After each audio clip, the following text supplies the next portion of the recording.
Huh? Doggy style, nigga. Yeah.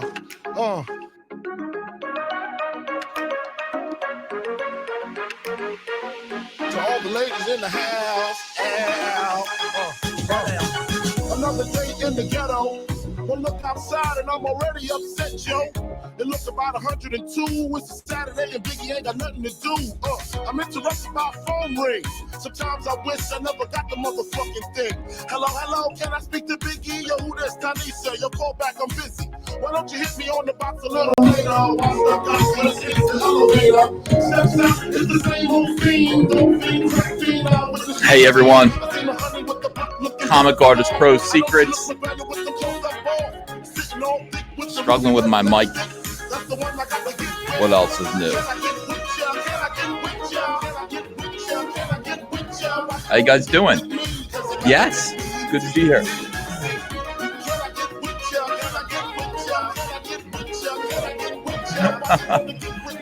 You just throw that there, I guess. I don't know.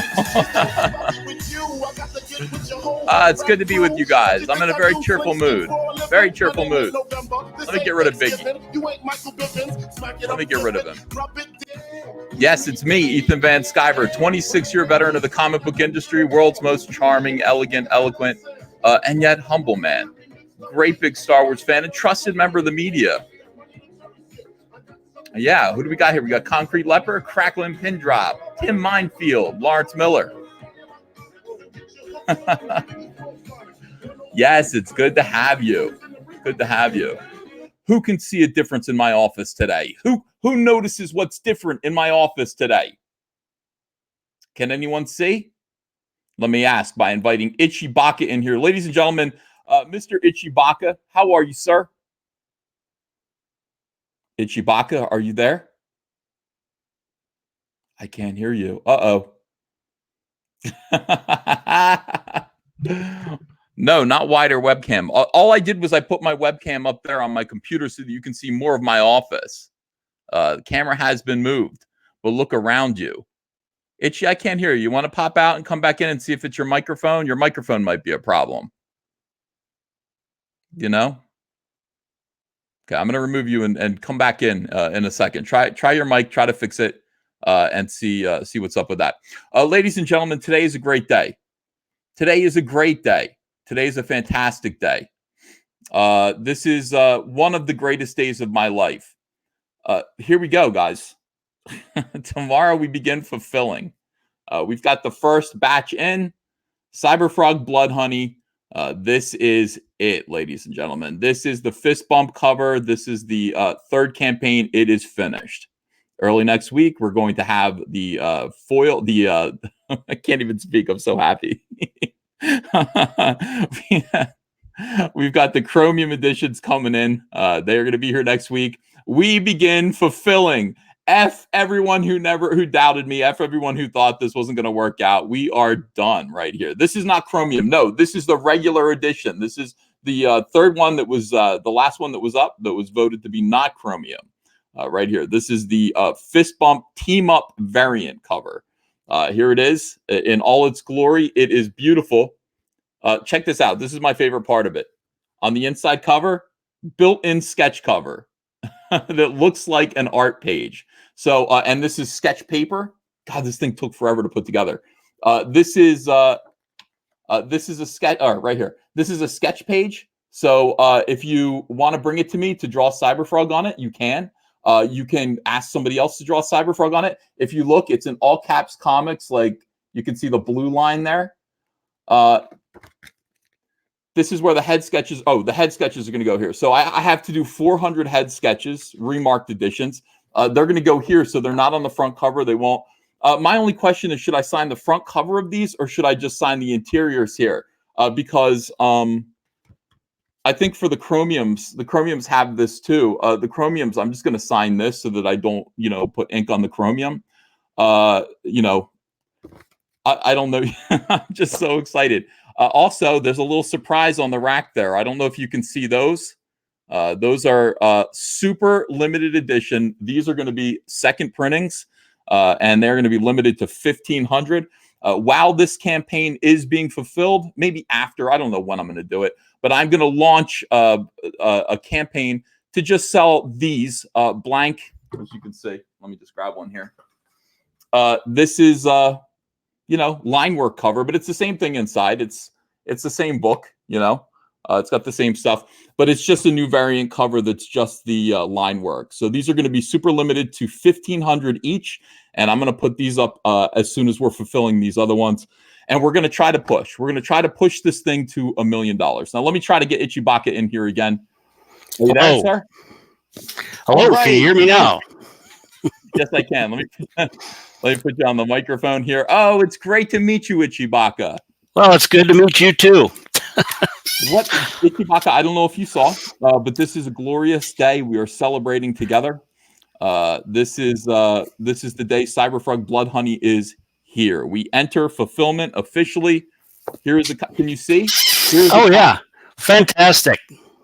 I can't wait to get it. I can't wait either. I can't wait to send these out. I only have 2 copies sitting here. They were express delivered to my house. I waited on the porch for them to come.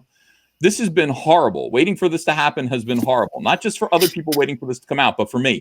Every minute, every second was agony until this was delivered to my doorstep. So I got 2 of these. They gave me 2 each of the black and white covers. So I got 1 of these, 2 of these, and then 2 of the Salamandroids, and then 2 of the Fist Bump in black and white. Those are for my private collection. They're going to go on my rack here. And then we are going to begin signing. Holy God. What a great experience it is to get this book. I'm going to sit down and read it. By the way, it looks so much better too. The inside of it, I think the initial copies that I had were a little bit oversaturated, but you can see the colors. Kyle Ritter's colors look so much nicer now. They really, really do. Yeah, people are going to be mad when they start seeing that thing being sent out. This looks like here's the thing, like I've been waiting for this so long. A little bit of it is like there's a little tension to it. If I ever got a book like this from DC Comics, if they ever made one of my books look like this, I would think I was a rock star. I'd believe that I was a rock star. This is it's beautiful work. It really does what DC is doing right now, and Marvel what they're doing right now to shame. Completely. Yeah, all I wanted to do with this was just bring back the 90s. I just want to do comic books. I mean, a part of me also wants to do these big hardcovers, and a hardcover presentation. But I got into this because I really love the inky blackness of these of line work drawings. I love the paper, I love the whole presentation of a comic book. I love the idea of trying to keep it in mint condition. By the way, these are good luck bending this, post office. Good luck to you. These will not get damaged. They're going to be shipped carefully anyway. But all I wanted to do was just bring back the glory of 90s comics. This would be Spider-Man number, 400 in 1995. I mean, this would be like a big, exciting book, a big project that Marvel would have put their heart into. And this would have been the presentation. Well, the chromium, especially once you see the chromium covers, and the chromium, of course, we just roll the rack here a little bit. You can see the chromiums up there still as well. But this is quite a presentation. Oh, now we just have to wait and see if people like it.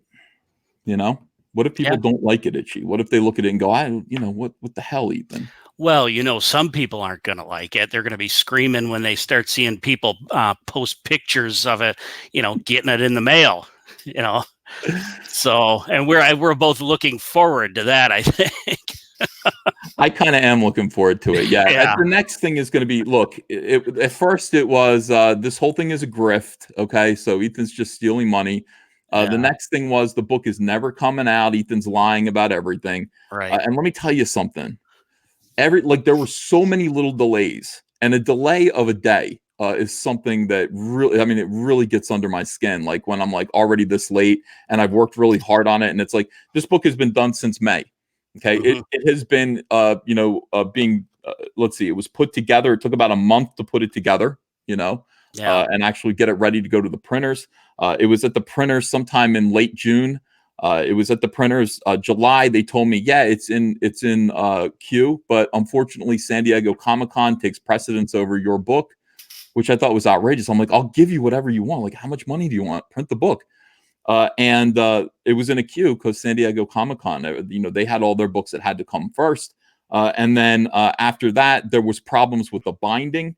Now, these are no problem. Like, this is no problem to bind because it's not a chromium cover, but the chromium cover on top of the sketch cover, on top of 80 pages worth of artwork, worth of art and story, seemed to be a big problem for them. And, it was falling apart and everything. So they had to invent a new thing. They had to invent this kind of staple and glue binding for that book. It took a long time. And then they figured out how to do it. And I thought that meant that they were doing it. No, what it meant was, okay, we're ready. We've got the chromium thing that you sent over here. We figured out the glue. Now we have to print the chromiums. And I said, you didn't print the chromiums yet? What the hell? And they said, it's going to be another week. We got to print the chromiums, but then we're going to send it over. We got to put a new layer over the chromiums. So I never felt like I was on the same page with the printer. I always assumed that things were further ahead than they were. And it was like a meticulous thing where, like, every single time, there was always some delay. There was always something holding it up. Well, that's just part of the nature of doing something the very first time. There's always going to be bugs, and it's just part of the beast. Yeah. And now you get to do it, my friend, because let's talk. Okay, enough about me. Everybody who's coming in here, again, I'm going to keep showing this through the day. This is Cyberfrog Blood Honey, the team up cover, the team up variant, which is the third campaign. It raised $250, maybe $1,000. I don't know how much it raised. These are going out. These are going out immediately. They're in, and I just have to go and start signing them. I'm going to sign them about 2,000 copies a day, 2,000 of these per day. And I don't know how fast they're going to get fulfilled, but people are going to start getting these now. These are coming your way, and it is going to be spectacular. Okay, so I'll just keep showing that as more people come in, so more people get the news and spread the news. Sure. I want to introduce everyone here to a fellow who has chosen the code name Ichibaka. Now, Ichibaka is, in my opinion, one of the premier, and I'm going to say one of, because there's one other guy that we both know and that you're good friends with. I admire this fellow immensely as well. Definitely. Yeah, you and a fellow named Data Racer 117 are the guerrilla journalists of SJW Star Wars at Lucasfilm. Yeah, well, we really did quite a bit of work together. Yeah, and you both kind of do, like, you kind of help each other a little bit. But the two of you kind of your role seems to be on investigating what's really going on. With the infestation of Lucasfilm and Disney, with these SJWs and feminists that have taken Star Wars into an extremist far left-wing direction and effectively destroyed it. Unfortunately, the more I talk about Star Wars, the more I realize that it can't be fixed. Is that your opinion, or do you disagree with me about that? No, I completely agree. It's done. It's dead. It can't come back. Now, why do you think that? Well, because the people who are tasked with creating the new Star Wars under Disney don't have the creative skills to do it. It's just not there.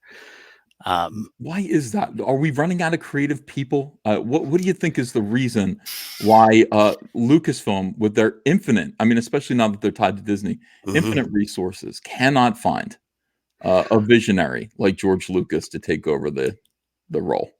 Part of it, I think, has to do with these new hiring practices. There was an article about Lin-Wen Brennan where she was touting how she was working on making the visual effects artists 50% female, which, that's fine. But if you're focusing on genitalia rather than talent and merit, then you're going to end up having a problem. And you see that on screen. A lot of their practical effects look a little better than Halloween props at a haunted house. So that's Do you really think what they're it is. more dependent on on CG now than they were? Of course, they never could have been in the original trilogy. But Mhm. do you think that now they are sort of completely reliant on bad computer generated effects rather than? I don't think CG itself is an issue because it's really like any other art form. It's a canvas, it's a tool. I do 3D animation myself through 3D Studio Max. And it just depends on who's using the tool, you know. Mhm. I You didn't know have you did great 3D comic book animation. artists, and then you have the current Marvel comic book artists that are pumping out these Star Wars comics that look like they've been traced. Yeah. So I saw that, somebody keeps showing me this Rose Tico comic book. Did you see yeah, this thing? I have not. Oh, well, okay. So there's this Rose Tico comic cover. I'm gonna see if I Yeah, can find it real quick and show you. Rose Tico cover, and I'm just like, look, I don't know, what to say about this. People are just tracing the photographs that we've seen, yeah. and that seems to be the problem. People are just kind of tracing these photographs. Let me see if I look up Rose Tico, I'm pretty sure it'll come up right away because everybody's talking about this right now. Uh, Whenever anybody talks about Rose Tico now on the internet, I'm associated with it somehow. These people know. I mean, they know I love Rose Tico. Yeah. Let me see. Let me find this biatch. I didn't mean Another biatch like Rose was a biatch. Understand that? another aspect of it too is that Lucasfilm seems to be focused on hiring politically compliant employees. That's interesting. Data Racer and I watched it happen in real time on Twitter.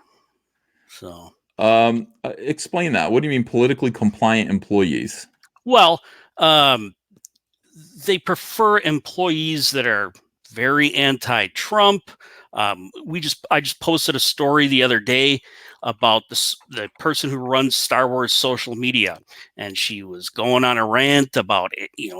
Christians are crazy, white male this, white male that, and that kind of seems to be a prerequisite for working at Lucasfilm. And Data Racer and I watched it happen in real time where people were asking to be hired, and Geek Girl Diva was in the mix, and Matt Geek Girl Miller. They were Diva. telling him, "Oh yeah, you'd be great here." And so, yeah. All right. Look, this isn't the one that I wanted. I just like that you mentioned Geek Girl Diva. She shamed me out of making fun of her, by the way. She was like, I don't think that someone as big as you needs to make fun of someone like me. And I went, oh, that's the way to shut me up. Yeah. Look at this right here. I mean, is this a comic book that you would buy? No. And by the way, this is Phil Noto. He's a really good artist and everything. This was not the cover I was looking for, but it's like I think I've seen this. Yeah, that particular cover looks just fine, but the subject matter would never appeal to me, and it certainly wouldn't have appealed to me as a youngster either. She looks all frumpy and very proletariat and boring, quite frankly. A lot of people in the chat are saying she looks hot. I can't. I can't deny that. This isn't the piece I was looking at, but the point is that there's a lot of sort of tracing of heads. There used to be, and somebody actually pointed this out to me. Back in the Marvel days, and we're going to get off Marvel comics, so this isn't the way I want to take you, but back in the Marvel days, when they had in the early Marvel days when they had the Star Wars license, they didn't even care what even Chewbacca looked like. They were not going for likenesses at all. You look at those early comics. They kind of wondered. I kind of wondered about that, and I wondered when I was younger if that was the genesis of the Jackson character, if they had come up with that just to give the artist something really easy to draw. Not being a comic book artist myself, I don't know, but Jackson was a green rabbit that hung out with them. Yeah. Inexplicably, we don't know why. And I would assume it's because. Honestly, Star Wars wasn't much of a thing back then yet. I mean, they didn't really know the complete direction that Star Wars was going to go in, and they thought maybe Bugs Bunny would fit in. It was so out of place. It was so out of place. It was so odd. I remember just looking at it thinking, what on earth is that doing there? But I've got an article about it on my blog, about, Lucas didn't care for it. He put an end to it. So, yeah. Well, that was probably wise. But, back in the day, people used to just be able to draw. You didn't need photo reference. You could there were some artists, there are guys like Gary Frank who can draw Christopher Reeve perfectly. And you don't know where his reference is coming from. I don't know where it's coming from. If anything, if he is using reference much, he's just kind of pausing the movie in certain places to draw that face, to get facial expressions. Sketching itself used to be kind of a standard skill that they would teach in school. If you look at some of the older books by explorers through the 19th century, you'll see they'll sketch the things that they were looking at. And it was just part of their standard education. Yeah. People just don't do that as much anymore. I know I don't. I wish I had time to do that. I wish my life was kind of like me and Itchy sitting under a tree with sketchbooks, sketching nature, trying to capture the beauty of nature, with pencil, with charcoal, trying to capture the elan, the beauty of Rose Tico. That's what I'm looking forward to retirement, but I'll be putting together model kits. All right, so retirement's coming up for you.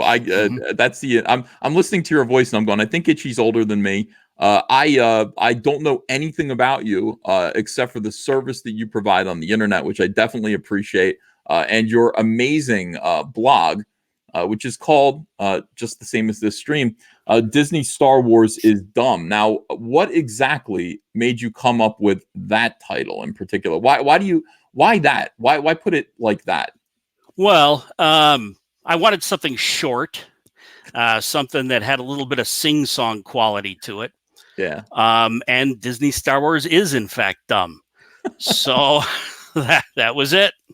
It is kind of dumb. It's dumb in a lot of ways. It's dumb. I think fundamentally Disney Star Wars is dumb just for the fact, and tell me what you think about this. I mean, and I've said this many times before. Disney Star Wars is dumb for their incredible mishandling of their one opportunity to get Harrison Ford, Mark Hamill, and Carrie Fisher together in one movie. They are incredibly stupid for the way they mishandled that. Yeah. And that is dumb. That is dumbness on a profound level. I've compared it to having the Beatles together. All the Beatles together, alive. John Lennon's still alive. George Harrison's still alive. And you have an opportunity to put on a concert, but for some reason you want to stretch it out a little bit. And you're thinking, maybe I'm going to have the full Beatle concert in 1981. Until then, I'm going to tease a little bit of Paul McCartney, a little Ringo solo action. And then before you know it, it's like John Lennon's dead and your opportunity is gone. Oh, yeah. It was definitely a dumb decision. It was a dumb decision not to use George Lucas's original outlines for the sequel trilogy that he handed to them. It was dumb not to get the original gang back together. The counter argument to that is, well, we have to move on with new characters for a new generation, and that's understandable. But all it would have taken is a 5 to 10 minute sequence, and everybody would have been happy. But yeah, it was definitely a lost opportunity. And it's an opportunity that you can never get back, and that's what. That is why when we see the Force is female on these T-shirts, and this one in particular, I feel like they don't realize that they're accepting the blame at this point for that, because that's something that that'll follow you around for eternity. The fact that you failed to do that one basic thing is a hate crime. Is that a hate crime, or is that? I don't know that that's a hate crime, but maybe it's a dumb crime. But yeah, when historians look back on this, film historians, and they try to pick it apart, they're going to look at it and say this, the Force is female, all this stuff, these feminist articles pushing this stuff onto the Star Wars franchise is really what brought it to an end. And it's not surprising, because when you look at the history of the toy line of He-Man and Masters of the Universe, the exact same thing happened there. There's a show on Netflix, The Toys That Made Us.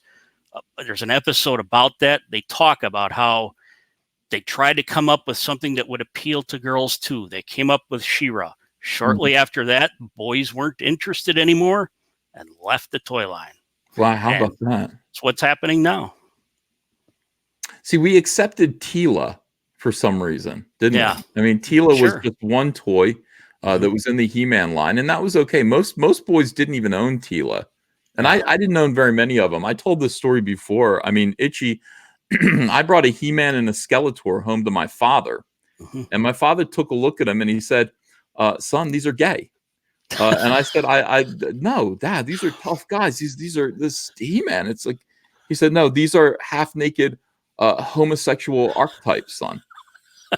And I said, he's like, these are gay. And I went, Well, oh, okay. there's long been gay jokes about Prince Adam, I know. Most certainly. But for some reason, the particular aspect of it wasn't so much a girl. It was the fact that their sister now had the power too.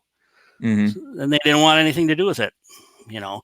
And you got a movie like The Last Jedi, you know, a kid, particularly a young boy, goes into one of these movies to live vicariously through the characters, you know, to get away from being, you know, lectured or disciplined by parents or teachers, you know, for a couple hour and a half or whatever it is. And here you got Poe, who is probably the primary hero that a young boy might look up to. And every time he tries to get into some act of daring do, you got this Holdo badgering him about it, you know, like an overbearing mother.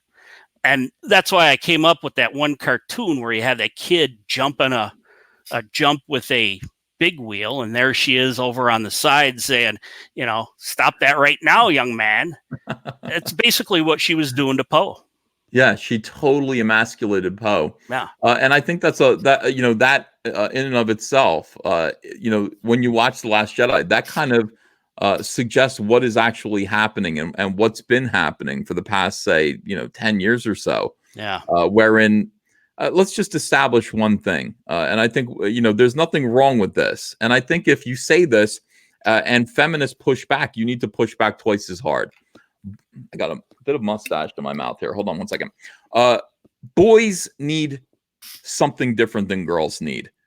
Boys need this kind of masculine experience.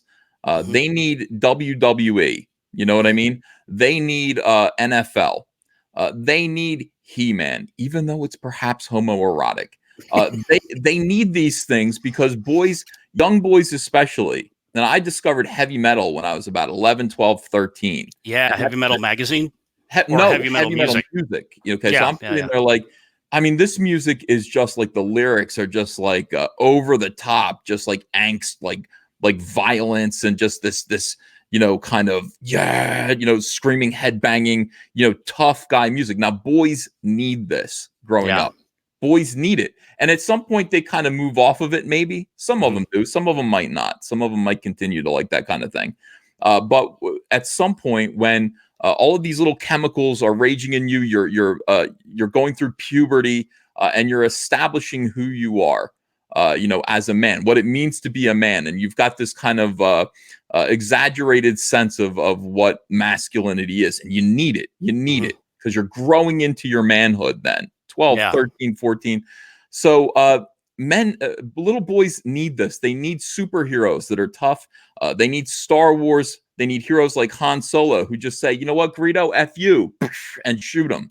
They need heroes like this. Yeah. They need them. Now, mommies, their jobs in a way are to kind of go, maybe not. And daddy's jobs are to go, quiet. Let the boy be a boy. He's going to figure it out. Now, women are traditionally uncomfortable with masculinity as it's expressed in their children and sometimes in men. That is why men need to protect masculinity where they see it, because women naturally want to tamp it down. They want to tamp it down. They want to step on masculinity, control it, stop it, own it, harness it. That's what women want to do. And some of these women, some of these feminists have gotten so out of control that they've insisted upon it. That daddy's saying, let the boy be a boy. they're steamrolling daddy at this point and Yeah. saying no. In fact, no. And what I'm going to do is I'm going to insert, I'm going to try to make what it is. If I can't control your masculinity, I am going to control the things that are meant to shape and stimulate your masculinity and make it more feminine. And then we'll see how you like it. Yeah, it's kind of a complex issue because it's not just feminists blanket all across the board. One of the things I've been trying to articulate a little better is the difference between, or the distinction between, a normal feminist who, just wants equal opportunity, which is perfectly normal, and the feminist who uses menstrual blood for perfume. There's a clear distinction there. And so I think it's the latter that is a bit more anti-masculine, anti-male, that sort of thing. Yeah, I would say that, the initial feminist that you're describing is just every woman now. Because there are very few women who believe that, look, I don't deserve to be equal to men. And again, there are almost no men, unless they're kidding. There are very few men who say women don't deserve to be equal or treated equally, have the same opportunities, broadly speaking, no pun intended, as men do. Yeah. That's I don't. There are very few examples of that. So what you have instead is you have the word feminist, which has taken on this kind of postmodern third wave definition. I mean, these women define themselves by misandry and very little else. Right. Conquering men now. Conquering men. Yeah. Yeah. It's definitely a particular breed of feminist. And it's just overbearing. Some of the articles I've read by them, I've typed out headlines that I never thought would ever enter my mind after reading some of their stuff. Just absurd things like Delilah Dawson writing about menstruation and polyamory in a Star Wars book. I mean, just outlandish stuff. Disgusting. Here's the thing, like Star Wars is a male inhabited hobby. It's dominated by men. It's for men. It always has been. And I say this because it's like there are no men who, if you ask any man, do you like Star Wars? To varying degrees, they'll all say, yeah, Star Wars is cool. Well, yeah, it definitely was geared towards men or young boys or males of any age. And that's not surprising given that men are interested in war stories. There's a little bit of crossover. You have your tomboys and stuff. Sure. But they're not going to like the new stuff. They like the war stories just like most of the men do. Yeah. 100%. And that is that's the weirdness of all of this. All right, so let's backtrack a little bit and let me ask you a question. What is your pivotal? What is your defining moment? What is your defining memory as a Star Wars fan? Good or bad? I would say I still remember going to see Empire Strikes Back in the theater. I remember seeing episode 4 too, but seeing Empire Strikes Back in the theater was incredible. Buying the movie program in the lobby. I don't know if you remember those. They used to have those in the lobby all the time. And just sitting there and reading it for hours, looking at the pictures. And yeah, that was... I was asking if you still have it. I mean, I do not. I also saw the holiday special when it originally aired. Me too. Yeah. You know what happened? First of all, the Star Wars holiday special now is being appreciated and respected for what it is. Yeah. It is the chapter in between A New Hope and Empire Strikes Back, and it's about time that we salute it. I watch it 3 times every year. Yeah. Thoroughly enjoy it.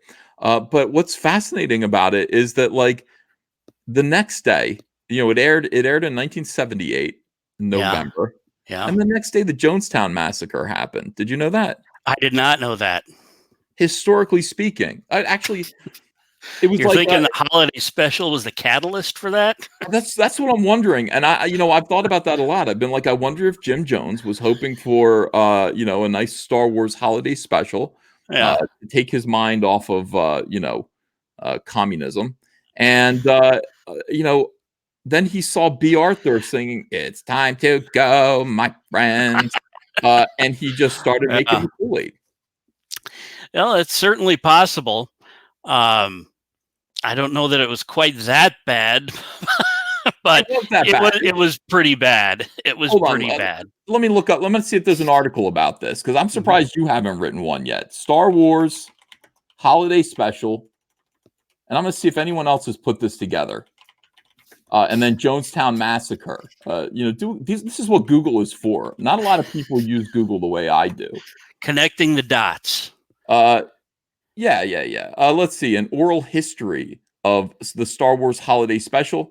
Yeah. Okay. All right. Let's. There are a few instances of people pointing this out. So I knew I was right. Well, Usually maybe. Usually I'm not sure that I'm right unless I'm referencing you or data, but this time I'm pretty sure I'm right. Look at this. Dark Side, an oral history of Yeah. Star Wars holiday special. That same month, filming began on Star Wars holiday special. The thing is, the day after the special aired was the day of the Jonestown Massacre. Jonestown mass suicide. Maybe that's why the holiday special was wiped out of people's memories for so long. That news of that Jonestown massacre kind of overtook it. I know for many years I would mention it to people, throughout the 80s, and they had no idea what I was talking about. Nobody really knew about it till it started showing up at conventions on VHS bootlegs around the 90s. But yeah, maybe that's why people forgot about it. The Jonestown massacre. In a way, took over. Do you think Lucasfilm should be kind of grateful to the Jonestown Massacre for making people forget it? Is that taking it too far? It's probably taking it too far. Okay. There's some pretty good aspects of the holiday special. Everyone talks about the animated sequence. This one here. Yeah, that's okay. The costumes for all the Wookiees, really not bad. They're on par with what you would expect to see from the period. You got to see clips from A New Hope. You got to see the aliens in bright light, so you got to see them, not in shadow. You got to see a lot more detail. So there are certain things for somebody who's really deeply interested in Star Wars there. For the casual fan, probably not. Well, I am deeply interested in it, and I will tell you this. This is Itchy. This is a frame from the Star Wars Holiday Special animated Boba Fett intro that you were just referencing. Yeah. By the way, the guy who animated this is Phantom Menace. Did you know that? No, I did not know that. He's on Twitter. He's always like, "Hey, anytime you want to have me on to talk about Boba Fett, I'd take him up on that at some point." Yeah, you really ought to. I would love to listen to that. Really? Oh, you can come on and question him as well. I think you'll get some good stuff. But here's what I'm saying. Did this guy know in 1978 that Han Solo was going to turn out to be Adam Driver's dad? Because this looks just like him. Like Adam Driver. Isn't that weird? Maybe one of the reasons I wonder if they cast Adam Driver because of the long nose. He has a vaguely Harrison Ford-esque face. But yeah, it's almost a dead ringer, isn't it? God, it's really spooky. It's like seeing the future. It's like seeing we didn't know. We didn't know what they knew back then. But this was a good thing. So let me read a little bit of this. By the way, this leads right into who you are and your identity. Clearly, you are a fan of the Star Wars Holiday Special. Sure. Christmas is right around. I'm not going to do it. Should I do it now? Christmas is right around the corner, and Rogue One, in the latest installment of the Star Wars saga, came out recently. As we revel in the most wonderful time of the year. Remember when Christmas wasn't ruined by Disney Star Wars every year? I do. Yeah. The Star Wars mania that follows the new movie, I want to look back at a certain moment in time when those two things collided. That's right, Christmas and Star Wars, a combination that's worse, has a worse outcome than Red Bull and vodka. That's all I drink. Why is this guy a dick? Hey, Oscar, you fucking idiot. You can drink all night when you're drinking vodka Red Bulls. Get a nice Red Bull, get a little Grey Goose in that. That's all we drink. When I drink Sailor Jerry. Oh yeah. Oh yeah. What's Sailor Jerry? Rum. Oh yeah. 92 proof. All right, I'm gonna get some of that. I'll send you some for Christmas too. And with cherry Coke, you have a cherry Jerry. Yeah. Paul Tar says vodka Red Bull is dangerous. Not for me. You know, I'm the fall guy. You know, I'm a stunt man when it comes to drinking. Don't tell me the odds. All right. So if you're somewhat of a Star Wars fan, chances are high that you've heard of the infamous special that aired on November 17th, 1978, and never again. They got to bring it back. It has been unanimously panned and called the worst 2 hours of television ever by David Hofstadter. What the fuck does he know? In a book, What Were They Thinking? The 100 Dumbest Events in Television History. Even George Lucas is so ashamed of it that he said the following: If I had a hammer, Yeah. I'd smash every copy of Star Wars Holiday Special and destroy it. That's the famous quote. If I could save time and have a sledgehammer. I would have loved to have been in the room with these critics while they're watching 45 minutes of Wookiees going roar, talking back and forth. Yeah, I think that was there was a lot of cocaine. There were a lot of drugs. Now, I'm not a drug guy, you know. Like I don't really. We've talked about this recently. I don't really take a lot of drugs, Itchy. Not as many as I should. You know, and if I did, I might understand. But they had literally 45 minutes of Wookiees, and then they had B. Arthur. Singing. Well, I mean, look, how could it be that they had the Golden Girls cross over with Mos Eisley Cantina? It can't be that bad. Well, you know, Galaxy's Edge took out the Golden Girls' house at Disneyland. There was just an article about that. Wow. The irony of that. That just took my breath away. Look at her there. And then there's Maude. Would you make love to Maude? No, I would not. But if you had to make love to any of these creatures here, no one in there. But that sequence would be great to play at bar time. Why do their heads look so phallic? Not quite as phallic as the sequel trilogy aliens. That's for sure. What is wrong with them? Every alien in the Disney era looks like a penis. Every single one. It's like they ate penises. Maybe that's it. Maybe it's the penis envy coming out in the alien design. All right. In the chat, people are saying they would have sex with Greedo. Chat, this is for you. If you had to bang one of these Cantina members, which one would it be? Now, I am I tend to lean towards Maude. But then again, there's that werewolf man back there. What's the guy who fought on the Battle of Endor? What's his name again? Yeah, it escapes me at the moment. I'm not a furry, so I wouldn't be doing that. Yeah, but John Mellon says here's the thing: if you have to do one of these people, one of these animals, the werewolf will turn you into a werewolf. You know, so that's the benefit of that. Some people are saying Greedo. They're saying most people are saying Greedo. All right, so this I'd probably go with Maude. Maude, yeah. At that point, that's the best option, honestly. Yeah. Or the one of the two girls that were smoking the hookah. What is this back here? What is this horrible thing? See that? I mean, that's a woman, kinda. Yeah. You know, I'd like to get a better look at her before I make any rash judgments, you know. So, all right. So, looking back at the whole thing, it just boggles the mind how bad it turned out. The special was released just a year after the first Star Wars movie, the highest-grossing film of all time until E.T., as the franchise was relatively new at the time. Bruce Valanche, the writer of the special, that is why. I didn't know that. I didn't know Bruce Valanche wrote this. I did not know that either. Bruce Valanche. Hold on a second. I'm going to look up Bruce Valanche, and I hope porn doesn't come up. I could see him and Carrie Fisher on set doing coke together. Yeah. I mean, this is Bob Chipman. This is a prehistoric Bob Chipman that you're looking at right here. This is Bruce Valanche. This is the guy that wrote the Star Wars Holiday Special. What the hell? And don't wear a shirt that says crack. Oh, my God. Why didn't he appear in the thing? He should have. Yeah, he looks like an alien. Oh my God, dude. Oh, all right, all right. I don't mean to make fun of people's appearances, but holy God. So this is the guy who created the Star Wars Holiday Special, Hmm. and this is part of the problem. This is part of the problem right there. So he's the writer of the special. Must have the chat's going crazy. The chat is going insane. They didn't know Bruce Valanche. CDW Trixie says this is far worse than porn. I know. I'd rather porn came up. Itchy. By the way, Itchy, I'm so sorry for putting you through this. Thank you for being here. That's quite all right, Ethan. She's like, I titled this as though it were an episode of Firing Line with William F. Buckley Jr., and I did that to trick you. You're like, oh, this is going to be a nice, dignified interview with a nice conservative intellectual. Wrong.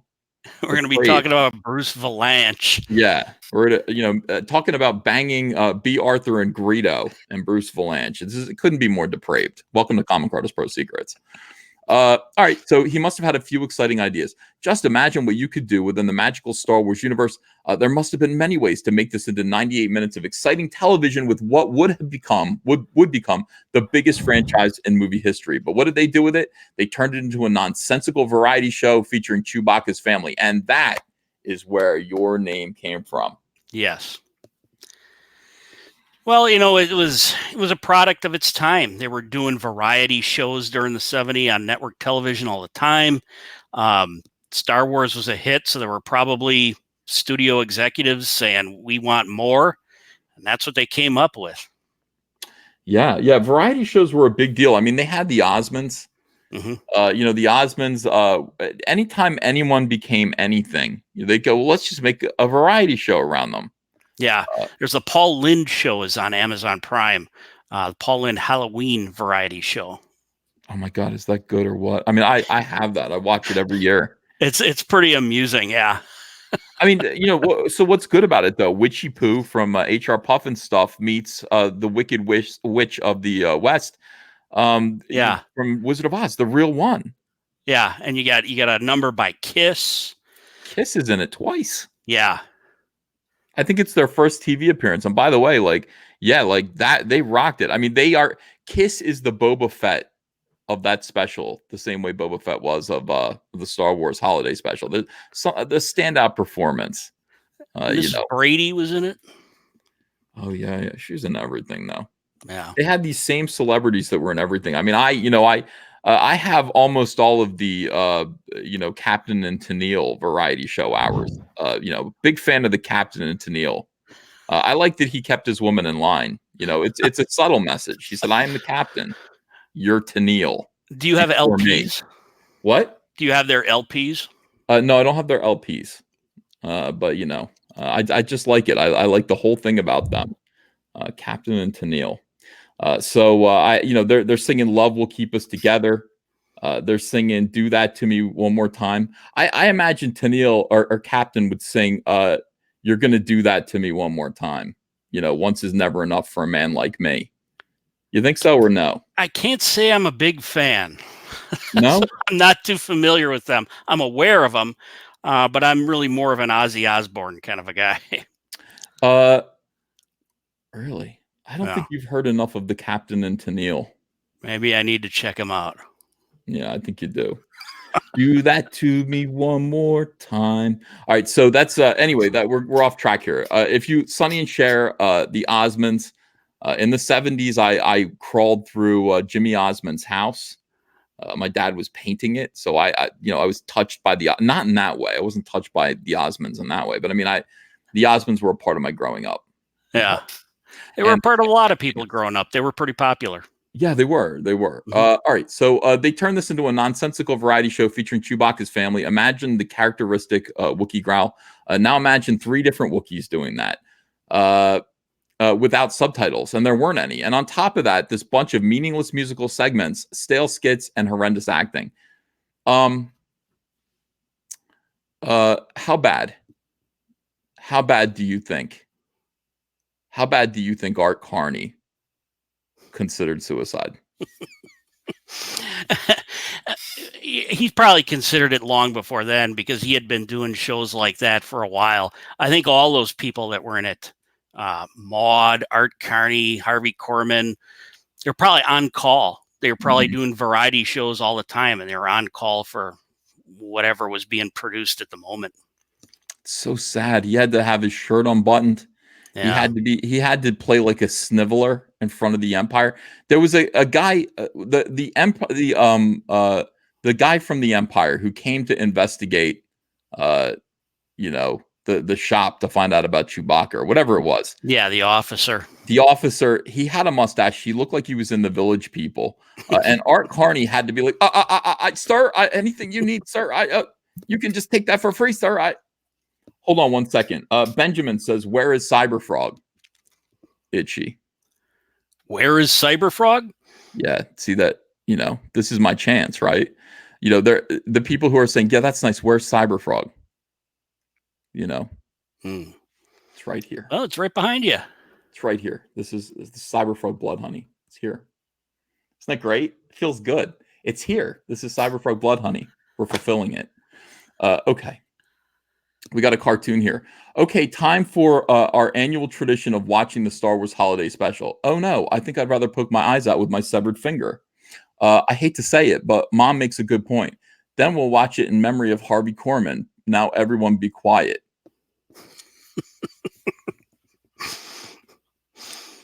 Harvey Korman was a disgrace in that TV show. Yeah, it was really an odd thing he was doing with the hole on top of his head. Mm-hmm. I don't know what that was all about. Well, there was that. And then he also played a woman, a six-armed woman. Oh, yeah. The cooking show. Yeah. Yeah.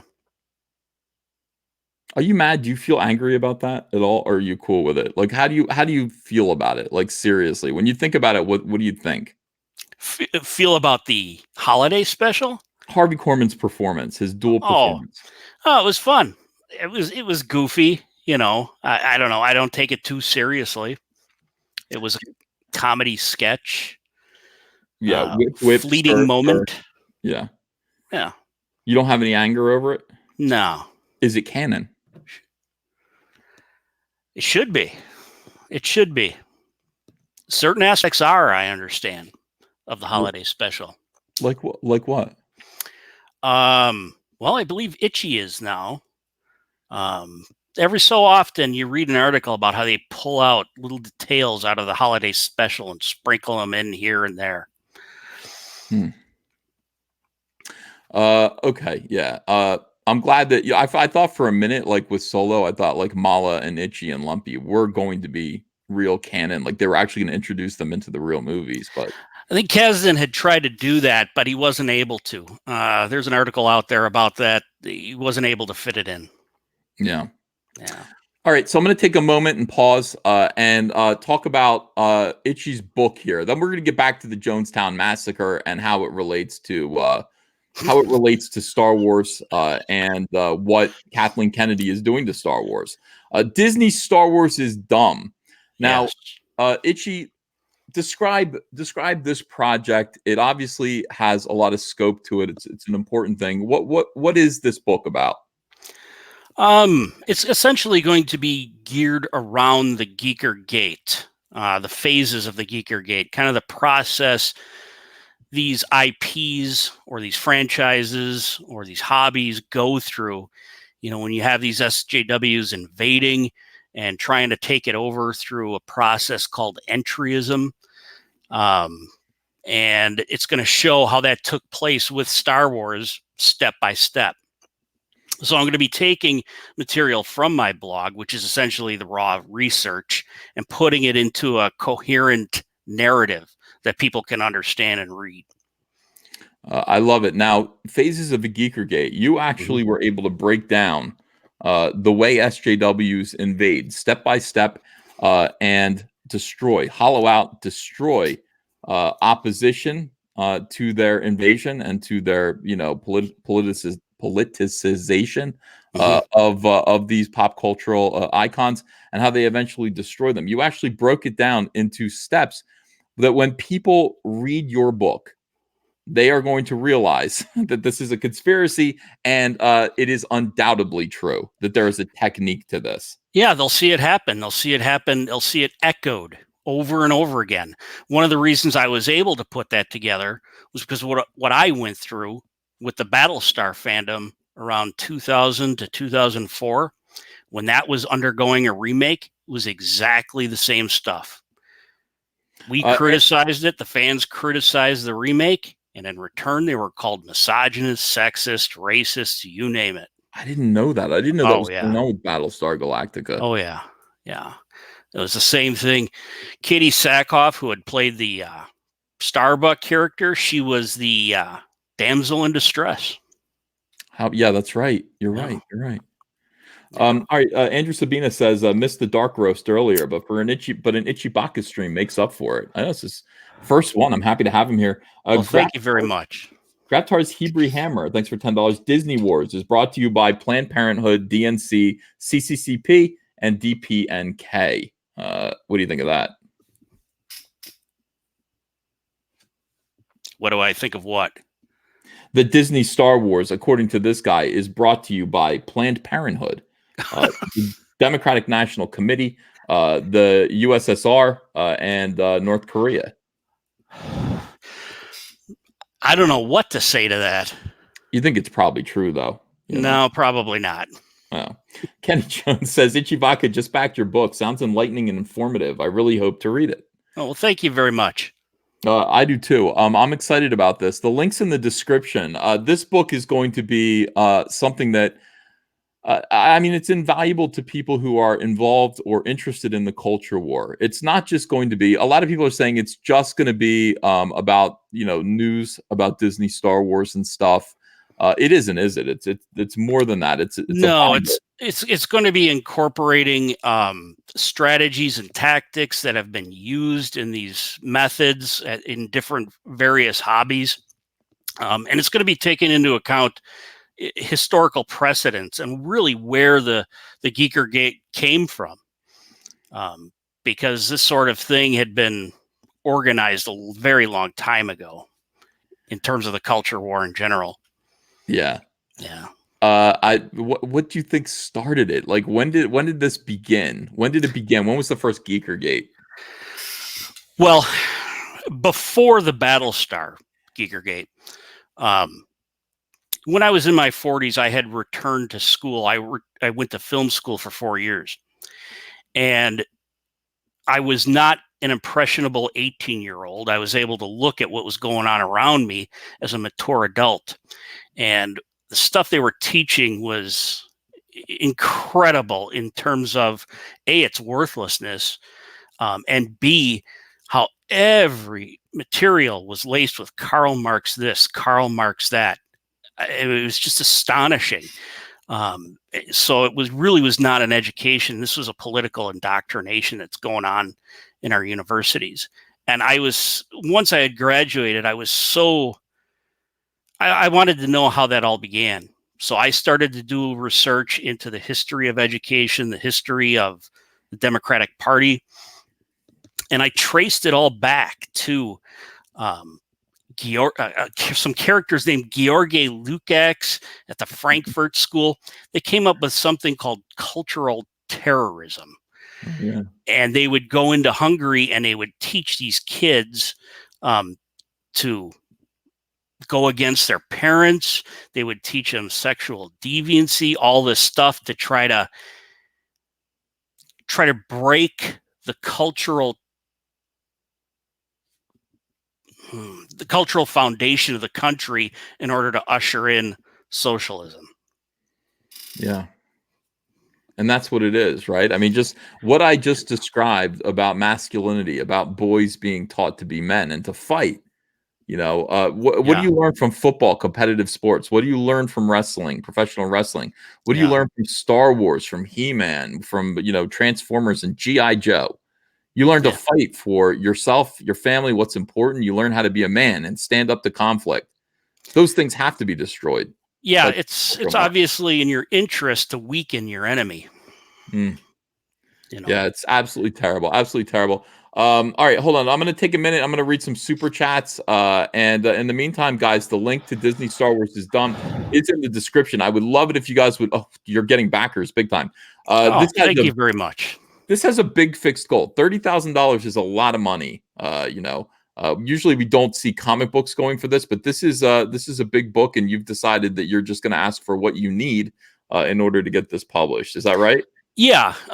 So basically, a lot of the cost has to do with the printing of the book, the shipping, the packaging, percentages to Indiegogo and Stripe. But the bulk of it, or not the bulk of it, but about a third of it is really to just fund my time to organize this information, because compiling a book like this is not a copy and paste job. It has to be organized and rewritten and stuff like that. So it has to be, the pages have to be laid out, a new cover, a decent cover has to be made. So I hope it looks like this. Is it going to be Pablo Hidalgo? I doubt it. No, it's just a working cover. So this was just a troll to troll Pablo? More or less. I wanted to see if I could get him to retweet it, and he did. Yay! Pablo's like, oh great, I'm going to be on Q-Bacca's book cover now. You wish, Pablo. You're not going to be on any book covers. How dare you?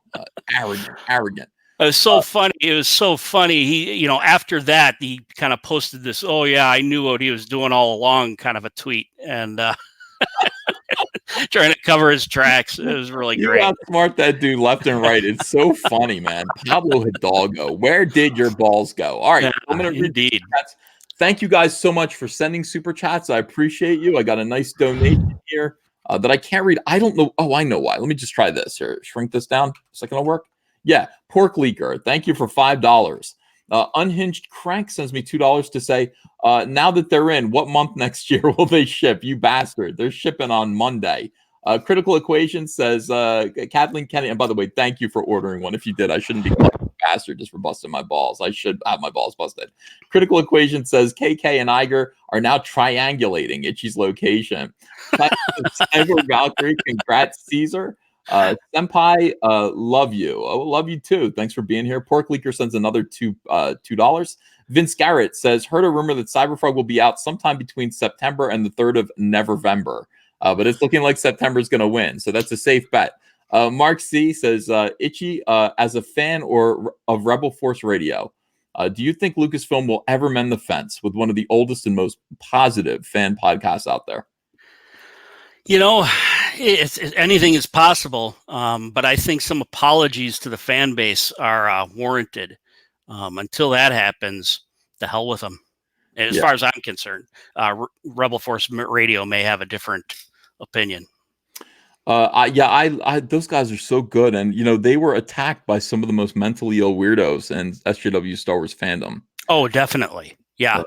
They had a mob of SJWs going after them. Yeah. And it's a shame, and we actually caught them. I made a couple of videos. By the way, I think they've successfully struck all those videos down now. Have they? Yeah, I gotta put them up on BitChute because you know who it was who did it? Who did it? I got it.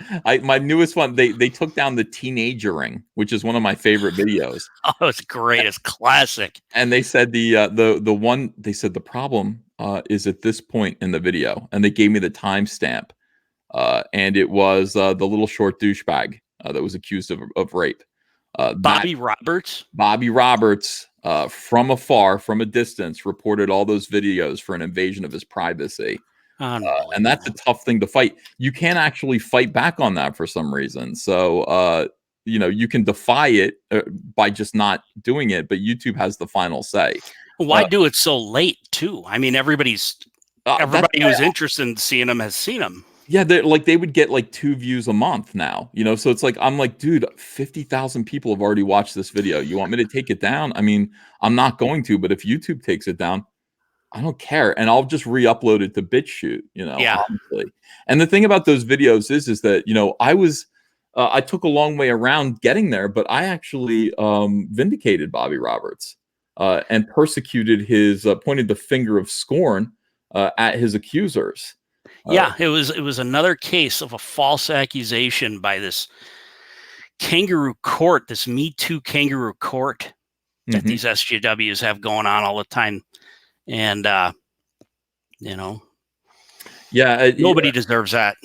They all deserve to be investigated. Like all of this. I mean, look what just happened with Zoe Quinn. Not everybody is strong enough to stand up to this. Bobby Roberts had his reputation effectively ruined in the community that he thought, that he valued. I mean, where he thought he belonged. And, just think about being a fan, in something as frivolous as Star Wars. And I'm sorry it is in the greater scheme of things. Of course, and your life ruined as a rapist. When you weren't a rapist, it's something else. That's what SJWs do. It doesn't matter if you try to appease them. Bobby Roberts would write long tweets, threads that, where anybody would consider him as trying to appear to be an ally to these SJWs, to these nuts, these crazy people. Yeah, well, thankfully, he never committed suicide. I mean, nothing is really worth that. I don't want murder to be on the hands of, some of these other weird. I'm not going to name any names, accusers, but I don't think those young ladies want to be, guilty of manslaughter like Zoe Quinn is, in my opinion. It's just such a sad situation. I mean, it just completely ruins these hobbies. These hobbies meant to get away from drama. And here they are. These SJWs are bringing it into the room. I can't stand drama. I'm so glad I avoid drama wherever I am. I'm not a fan of it myself. No, can't stand it. Can't stand drama and drama creators. Yeah. Rebel Force Radio again, was taken over by and destroyed by the same people who destroyed Bobby Roberts. And unfortunately, I was able to do about 10 minutes on them in a video that I think went a long way to vindicating them and having people kind of stand up for them as fans. Yeah. There was a whole thread at millenniumfalcon.com about the whole what they were doing with regards to Rebel Force Radio and how they were trying to usurp their place in the fandom, and it was just otherworldly to read this stuff. It's just so odd that anybody would even think to do any of this. Pure garbage, Itchy. Yeah, it is. It's a shame. We have to stand up for people like that. We just have to. Ponduo says, will you continue to use the same printer? I guess I will, because we have a relationship now. I know how long things take, and I just need to plan ahead. I didn't plan ahead for this. What I will do for Rainbow Brood is I will print that cover up immediately. I'm going to get those covers ready to go. It's 2 printers, not just one. So I'm going to use the people who have chromium, and they can do glow in the dark. They can do all kinds of cool stuff, acetate covers. I will have the covers ready to go before the campaign's even over, so that these things can get printed quicker. It's learning. Everything's about, everything's a lesson. Gimp Rider 66 says, no worries, Ethan. So far, all I've received so far are the Vampy Reanimator and Jawbreakers Lost Souls. Froggy's going to beat the other almost 20 others I backed around the same time. That's good. Not a band account says hashtag Raylo can still happen. There's hope. I'm really looking forward. I hope Raylo or Ray and Kylo, I hope they are siblings. Oh, that'll put a whole new spin on all those Raylo fanfics. Well, so the rumor is that Ray is the Emperor's daughter, right? Or granddaughter? That's one of the rumors. There's so many flying around right now. There's another rumor that Ray is essentially going to be an Anakin-like figure, and this sequel trilogy is essentially a prequel trilogy to another trilogy where Ray will be the Darth Vader villain. Rian Johnson's trilogy. Yeah. He's talking about. Yeah, it's dreadful. Okay, so people hate my shirt right now. Have you ever had that happen, Itchy, where people just hate your shirt in the chat? They tell you your shirt is loud, it's giving them eye cancer and all kinds of digital aid. I have not had that happen. I usually wear t-shirts anyways, kind of plain t-shirts. Well, listen, I don't want to bother people with my shirt. All It's right, busy, but I'll be right back. I'll be right back. okay. Itchy, I'm sorry. You know, if you want to sing a song or something, that's fine. It'll take me 1 minute. I'll be back. All right.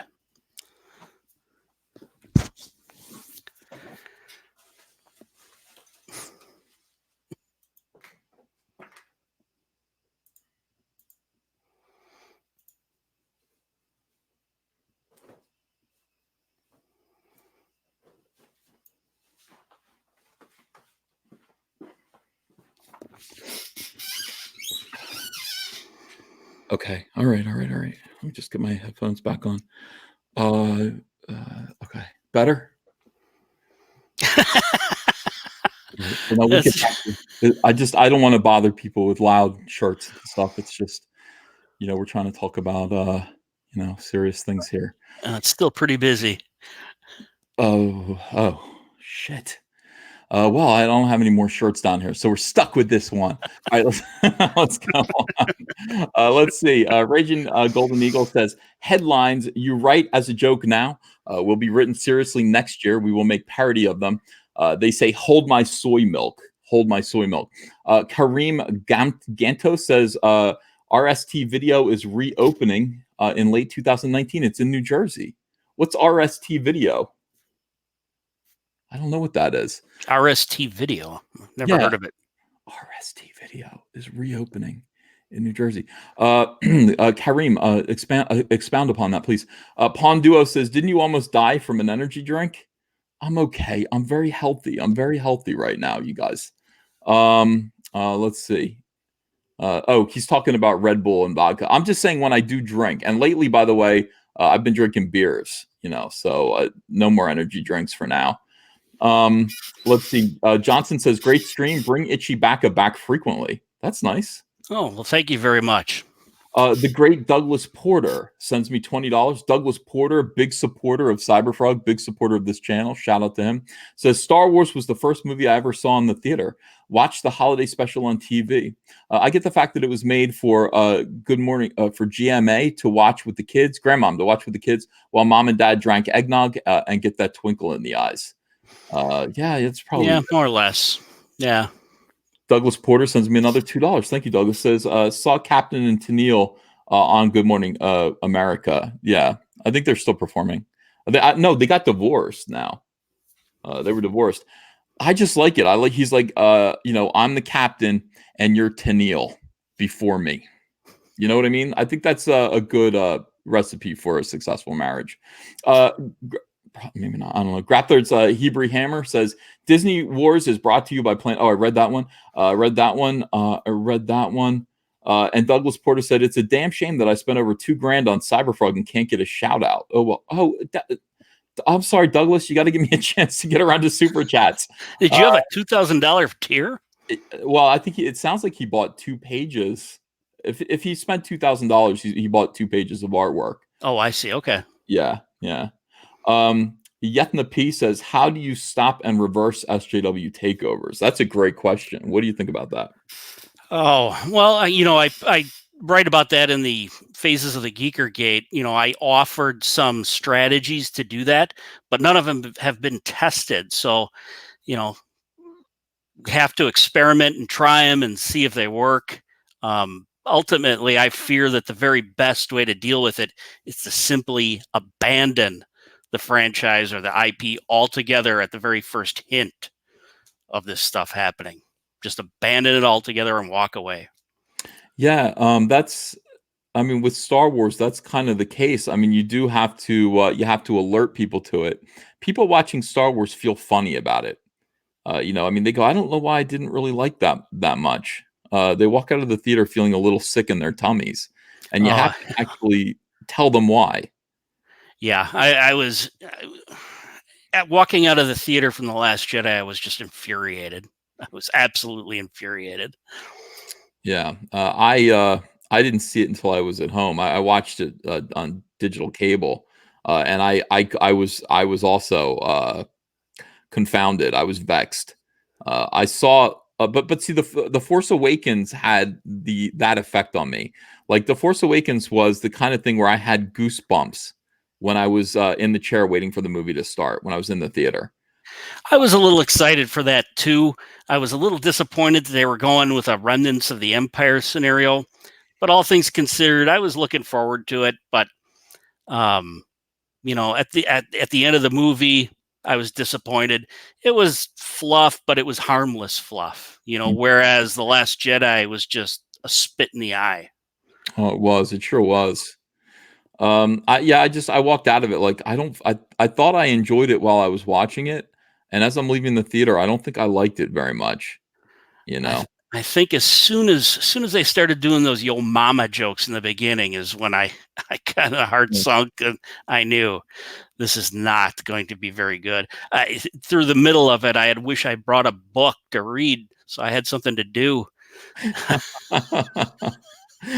Oh man, it was just when they killed Han Solo the way they did, I was pissed. But I mean, every time the good thing about Force Awakens is this: when Harrison Ford is on the screen, it's good. I don't know what it is. I mean, he became Han Solo again, and I really really enjoyed his performance in that. Mark Hamill was barely in it. Carrie Fisher might as well not have been in it. But I'll tell you something: Harrison Ford is worth every penny they paid him.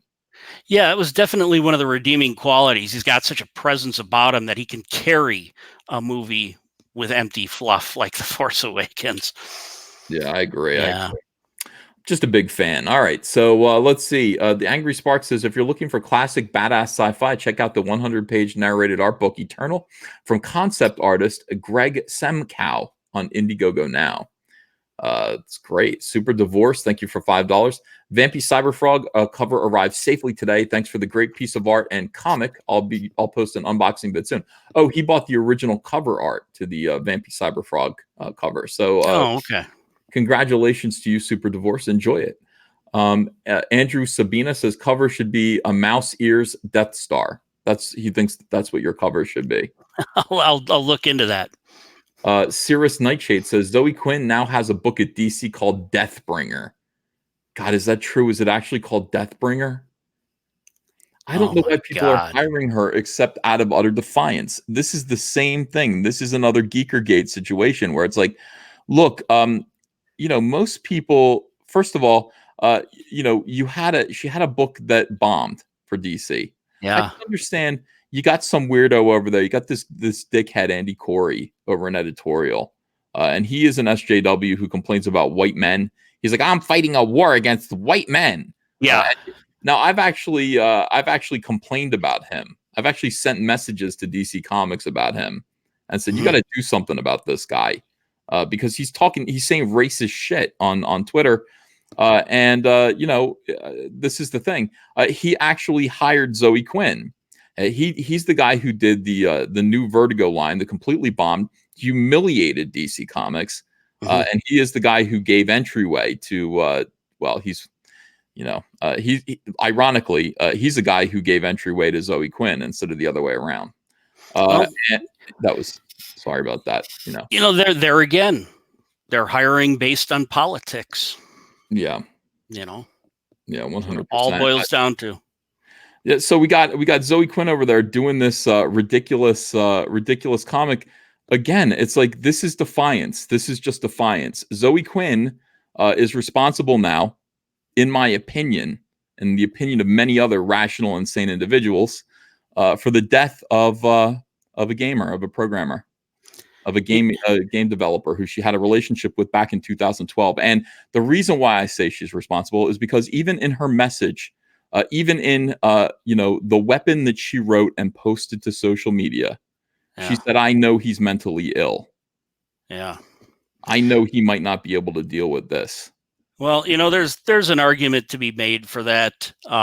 Ultimately, no matter how horrible of a person Zoe is, I tend to think every individual is responsible for themselves. At the end of the day, he chose to do what he did.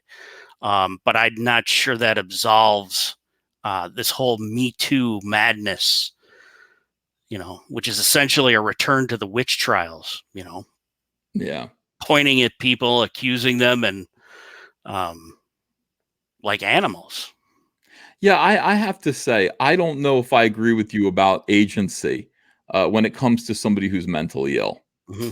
You know what I mean? When somebody is mentally ill and they have already expressed suicidal ideation, Yeah. I don't believe in like, hey, this guy made the choice. I just don't believe that. I'm sorry. This is a person who's right on the edge of the cliff, and you give him that little shove, tell him his life is worthless. He's a terrible human being. Yeah. You know, he is. He's going to jump, and I blame you. I not you. I mean, I don't blame you, Itchy. Right. I Right. blame Right. Zoe Quinn. Yeah. Well, that's a legitimate argument. Yeah. You know. Yeah. Okay, so let's keep going here. Zoe Quinn has that book. That's a shame. It's going to bomb. Douglas Porter says at least Red Rooster sent an apology print telling us they were running late. I know they did. I thought that was a pretty neat thing, but ultimately, that's not. I don't know if people want an apology print. I think people would rather have the comics. That's why I'm sending the comic. But I thought that was very classy of them. Ryan Gracci says, "Love the shirt, Uncle E, double XL." Yes. Okay. Not triple, not quadruple. You know, I'm not. It's not 18XL. I'm not Scott Kurtz. You know, I Or see you Bruce in Valanche. there. I see you, you idiot. Uh, no, it's just double XL. I'm just moderately obese. Okay, so the one says, "Who is Zoe Quinn blowing at DC Comics?" I don't know. I don't want to speculate. Douglas Porter says, "Got one print. The rest were supposed to be Christmas presents last year." Douglas, I hear you. What can I do, pal? You're getting your book. Yetna P says, "Itchy, can you make a post? Can you make him post a list of the research you did about the SJW Marxist writings and stuff you found? Also, do you see solutions to the culture war?" Yes, I can do that. I can make that post. Do I see solutions to the culture war? The really the biggest solution is reading as much as you can and learning about the history, being aware of what they're doing, monitoring it, writing it down, and refusing it, defying it. Scott Kurtz, you can deliver content. Nobody wants it. Keep your content, dickhead. Jesus Christ. People can deliver shit. Yeah, I understand. There are people out there that can deliver shit that nobody wants, and they can deliver it much faster. I just put out a $25 book, and I sold 17,000 copies. 17,000 copies. I wanted to make it good. I think it's pretty good, Scott. I think That's it's great. pretty good. But you know, keep doing what you're doing, which is sitting in comic skaters chats and trying to dispirit people who are getting wealthy while laughing at you. For Christ's sake, go bother Umbrella Guy, Scott Kurtz. My God, go bother Umbrella Guy. You've probably got another week before they have to dig you out of your house with a bulldozer. All right, here we go. Queen Bee says, "This is for Scott Kurtz in the chat. Keep it up, Scott. Thank you for $2, Queen Bee." Let's see. Yetna P. Okay, so I read that one. Douglas Porter said, "Sorry, I'm drunk." I wish I was, Douglas. Andrew Sabina says, if Ray was the hero Luke was, she'd be missing an arm by now. Brian Kriskow says, "I work in the mental health industry. And believe me, people who commit suicide are not in their right state of mind. Quinn definitely gave him a push." Thank you. I got to be careful. Kenny Jones says, "So Itchy, do I need to leave the Indiana Jones franchise now before the Disney SJWs burn it to the ground in the future?" Well, you know they're probably going to put in Indiana Jones' illegitimate daughter in there. That would be my guess, and she's going to be more Indy than Indy. Yeah, that's oh God. He's gonna have a daughter, and she's gonna. Oh God. All right. Yeah. How can he? Well, I guess. At what point did he have a daughter? I guess in the 50s, in the 1950s, he would have had a daughter with Marilyn. I mean, yeah. You know, he was kind of a, I don't know what you'd call him, a philanderer. well, no, he wasn't a philanderer. He got married. Listen, I know I'm the only one who sat through Kingdom of the Crystal Skull twice. I liked it. I was grateful for it. As I said, I'm a big Harrison Ford fan. He married her, didn't he? So yeah, he married her, but you know, in the 30s, he was still hopping around with gals, different gals. Well, so if this movie takes place in the 60s, then like female Indiana Jones will be in her 30s. I mean, I would think that this would be a teenage girl, right? I mean, Oh, It could be yeah. if it takes place in the 60s. He got married in 1954 because we're right in the height of McCarthyism. I think that's when that movie takes place. Yeah. Uh, 60, yeah, 13, 14 years old. I guess it depends. I'm still looking forward to it no matter what. I'm such a sucker for Indiana Jones. I will definitely go see it. And, if it's set in the 60s, it's a perfect opportunity for them to, have her be a protester and a women's libber and all that stuff. Yeah. God, she's going to be, isn't she? It's going to You be. bet. All right, we're in trouble. Loch Ness Yoshi said, "Team up covers come in yet?" Yes, I keep showing them. This is the Cyberfrog Blood Honey team up cover. I've got 2 of them sitting here. We are going to begin shipping them out on Monday. On Monday, I'm going to go in there and begin signing them. And I'm going to be doing 400 sketches. I got to do 400 head sketches of Cyberfrog. Now, the great thing about this is that I don't have to do them on the front cover of the book. They're going to be on the inside. As you can see, we put a sketch page on the inside that looks kind of like a blue line art page. And so I'm going to probably sign them here and then do the Cyberfrog head sketches here. And everyone's going to get one of these, whether you ordered a sketch or not. So you can take these to a convention, and you can have another awesome Comicsgate artist draw a sketch of Cyberfrog or Red Rooster or anything you want on this nice sketch page. And there's another one. Yeah, there's another one on the back as well. So you have 2 blue line pages on this. I think it's pretty cool. All right. Loch Ness Yoshi's happy. Okay, good. Critical Equation says, Itchy, any word on rumor that Universal and GL wants Star Wars? What's GL? George Lucas? Oh, George Lucas. There's a little whispering about Star Wars going back to George Lucas. It'll never happen. I wouldn't count on that. I think he's done. I think he really feels like it's time to, wrap it up. Well, he's pretty old too. Yeah, I would. I mean, I'd take your $5 billion. No, $4 billion. And just chill. Yeah, he deserved to sit on a beach somewhere. What would you do with $4 billion? I'd buy an island in the South Pacific. Yeah, I would too.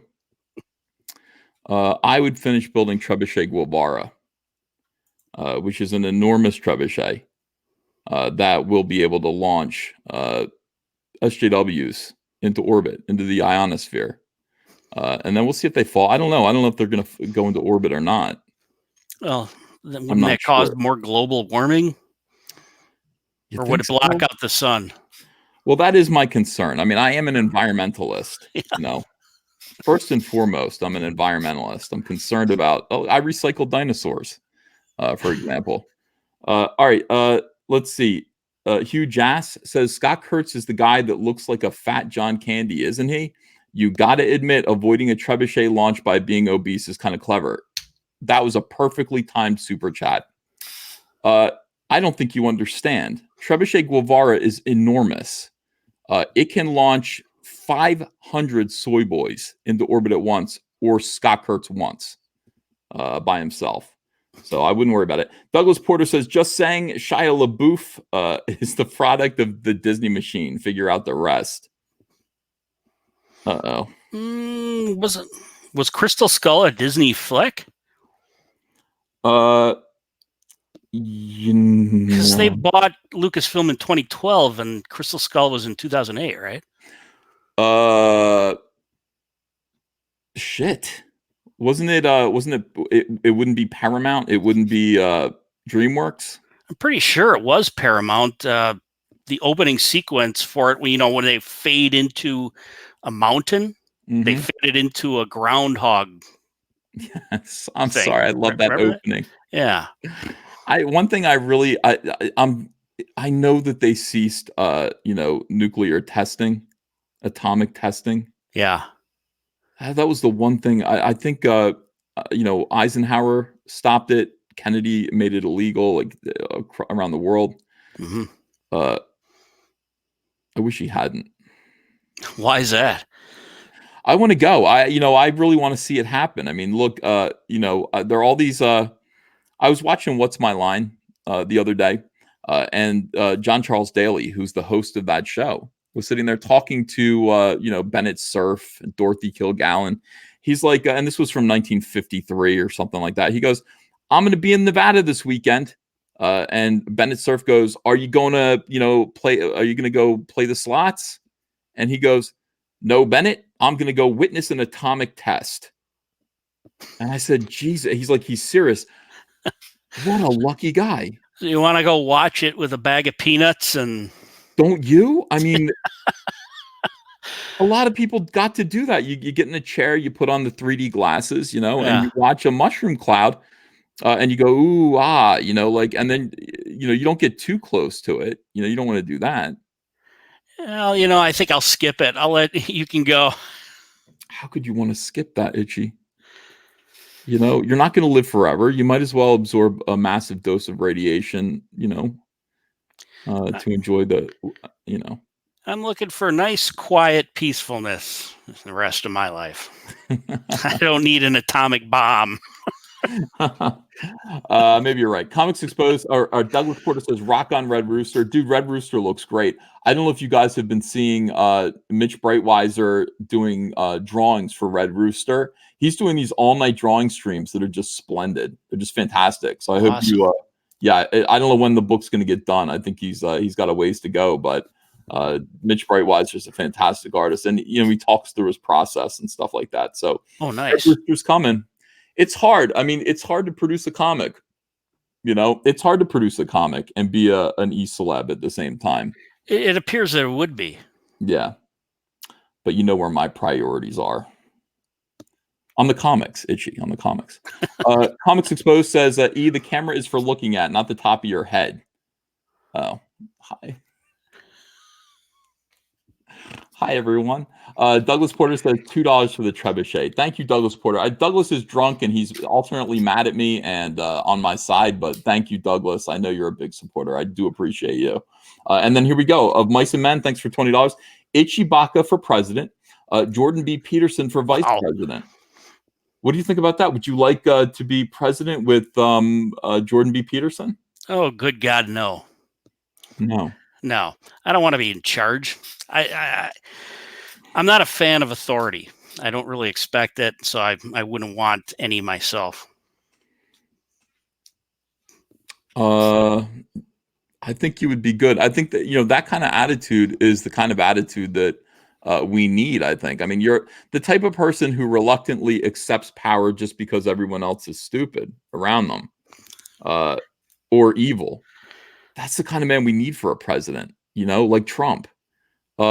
You would have to be. You would be kind of like the George Washington of these geeker gates, if only you would accept. Yeah, that's how he became president. Yeah.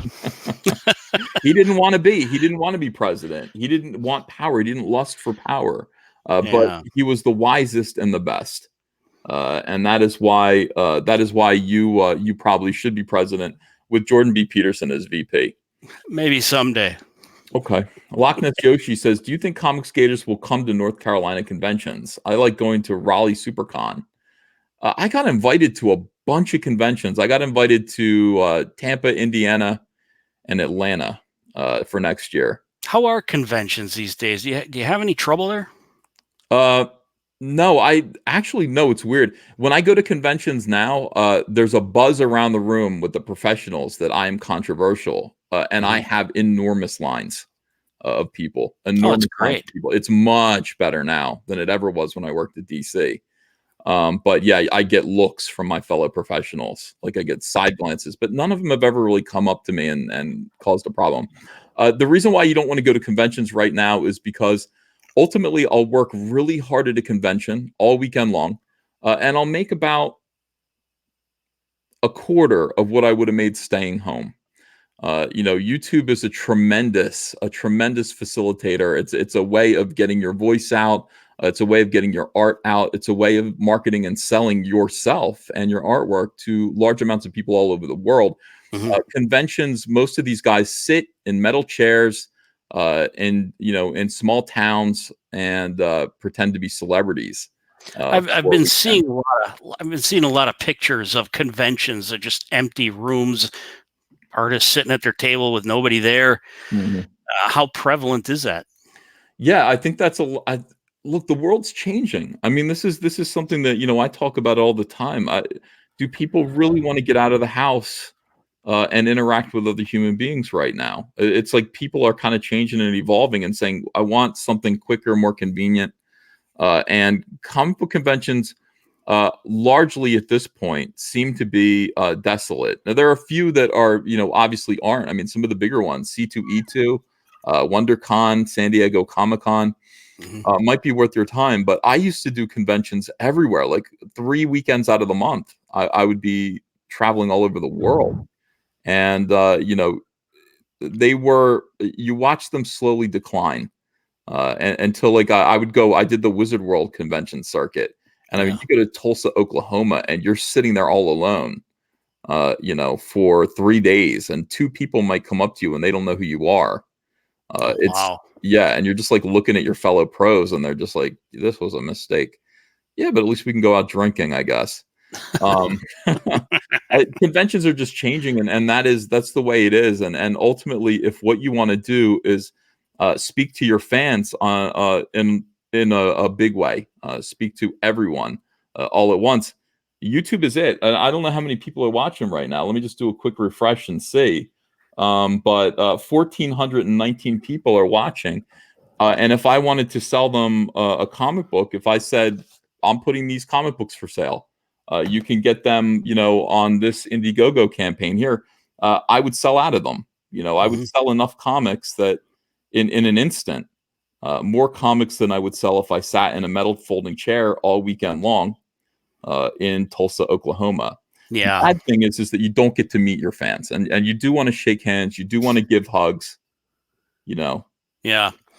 or do I you? sympathize a little bit with you. For a while in the mid '90s, I worked as a pitchman going around to sports shows and stuff, selling kitchen gadgets like Ron Popeil. Yeah. Um, and when it's dead, boy, it drags. Yeah, it's so humiliating. I remember sitting there and my face turning red sometimes just with embarrassment. Just like, this is so humiliating. You know what it is? Yeah.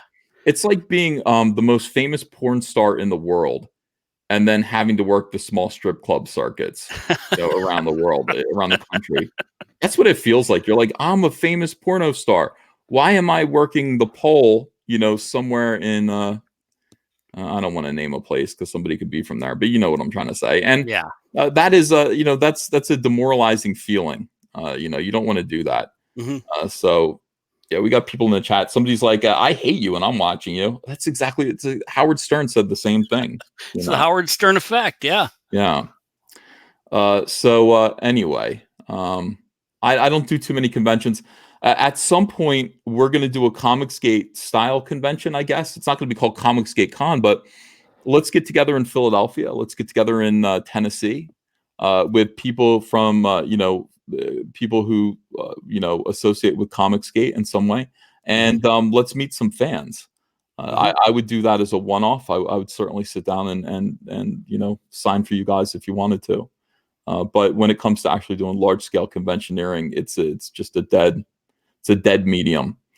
Let's see. Douglas Porter says, I've been on your side from day one. And then he says, and Trump as well. Thank you, Douglas. I know it, pal. I'm sorry that your book is late. It's coming. Kenny Jones says, I saw Christopher Priest in Tulsa. It was horrible. Poor Christopher. See, it's, and that's another thing that I'm hearing, Itchy. It's like, legends. You have guys that are like Chris Claremont, You know who Chris Yeah. Claremont is? No. Okay, so Chris Claremont, I mean, basically created the modern X-Men, Okay. the X-Men that Wolverine and Psylocke and all that stuff he came up with. He's been writing X-Men for decades, and is just an absolute legend. And 20 years ago, meeting Chris Claremont would have been really tough. You would have had to wait in a long line, buy a ticket. Yeah. Now he's sitting behind a table, and it's just like, please buy one of my autographs. It's just Is that God. is that is that a product of Marvel's product declining? Is it a product of just times changing? I mean, if people aren't reading the comic book, why would they come to the convention? Um, that's a good question. Well, people are not reading comics the way that they used to. That's clear. People are have moved on. To other things, to other hobbies. Why don't they come to conventions anymore? I don't know. I don't know. Mm, It could be. I think it's for the reasons that I just listed and yeah. described. I don't. I think that it's just the same reason they're not going to comic shops. They just order it on the internet. I wanted to copy a Fantastic Four number 12. And that was my big thing. I was like, I'm trying to collect all of the Stanley and Jack Kirby Fantastic Four books, but I want them in really good condition, at least 5.0 or higher out of 10. So this one is guest stars the Incredible Hulk. So it's the first Hulk thing crossover. So it's an expensive book. And why would I go from shop to comic shop when that's my objective and just hope I run into one? The answer is to just go to eBay and be able to choose from a selection of that book, find the one that meets your price point and that is the best quality, and buy that one. Uh, that is the case with everything. Why would you go out? Why would you go out when you could just stay in and order it real quick and have your pick and not have to rely on luck? Well, I think I had heard either you or someone else mention that people are actually buying the compilation of the old comic books that are hardbound rather than the new stuff that's coming out. And I wonder, is it because the new stuff has Batman's penis in it and stuff like that? Yeah, there's a look. There's a lot of that. There's a lot of just the new stuff being not so great. Just it's not attracting an audience the same way. But what that is, people will always buy the hardbound, the trade paperback books of runs that they remember and value, or that they just want to read all at once. They just want to binge read them. But Yeah. the big problem, and the problem that Marvel and DC are complaining about right now, is that Marvel and DC are both releasing these kind of replica versions of classic comics. Like the first appearance of Spider-Man's black suit, we are going to make an exact replica, including the ads. So it's going to have the complete feel, of that comic, except it's going to be brand new. And instead of 60 cents, it's going to be $3 or $4 or something like that. Yeah. And what they're finding is people would rather buy those than the new stuff. Yeah. It doesn't surprise me at all. Yeah, it honestly, it doesn't surprise me either, but it's surprising them, quite a bit. So that's that. Dan DiDio from DC Comics complained about it and just said, what is going on when our old stuff is selling better than our current stuff? There is manifestly a problem, and not even Scott Kurtz can argue that. It's like Scott Kurtz and I are going to disagree ideologically about what goes on in the comic book industry. And I think Scott Kurtz knows that, there are bad things going on in comics right now, very bad things, and things need to change. Well, they got people like us telling them, but they don't want to listen. So they end up with empty theaters at Solo or nobody buying the new comics. Yeah. Yeah. All right. So we got Douglas Porter says, come to Nashville. I'll hug you in front of the crowd for diversity. All right. Well, somebody will take a picture and accuse me of sexual harassment, Douglas. And yeah, the Vic Mignogna thing scares the hell out of everybody too. I mean, don't get too affectionate with your fans. Scott Kurtz says comics is fine. Okay, well, I feel better now. Critical Equation said, Ethan, if you sold Cyberpunk to DC and retired at 68 and DC turned it into worthless hate within 5 years, you wouldn't try to steward it over to a new owner?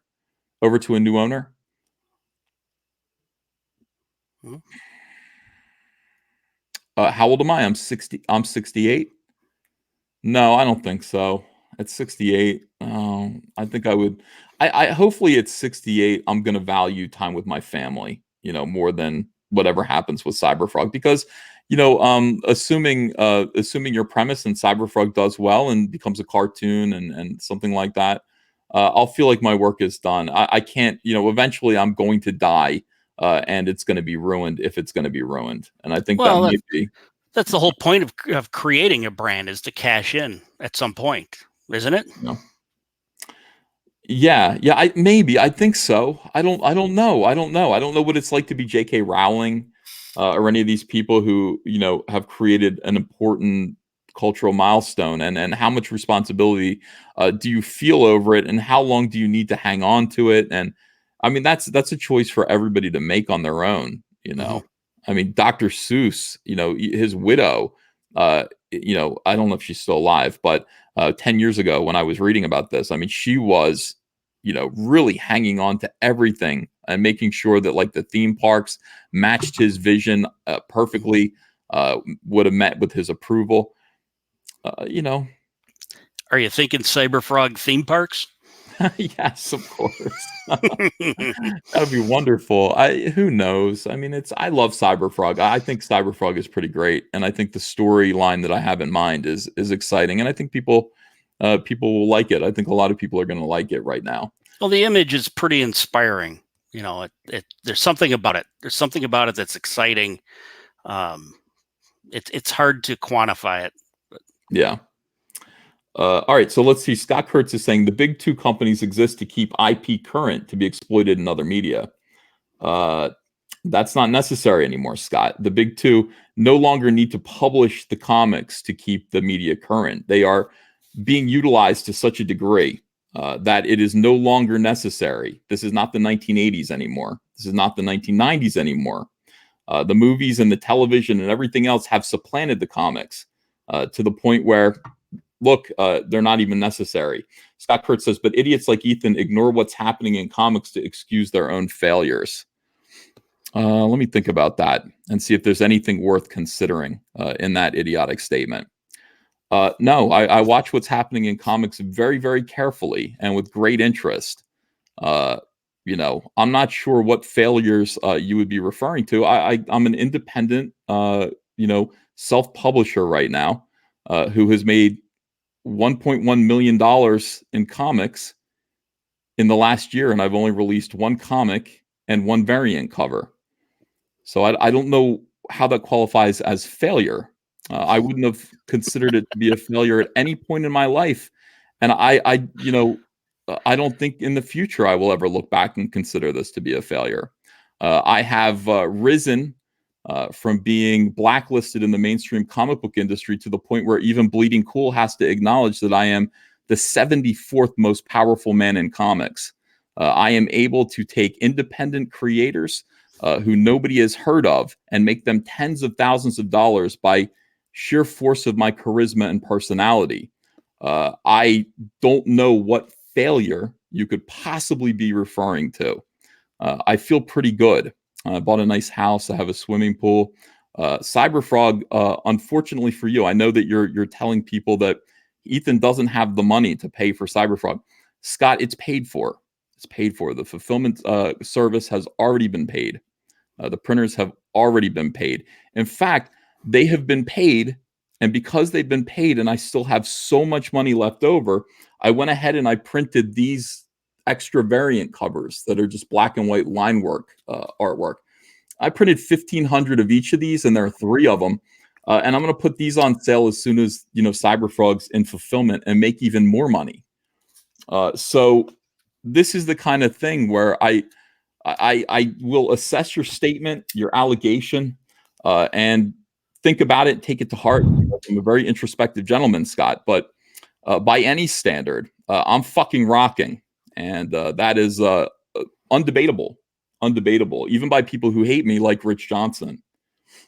So dwell on that.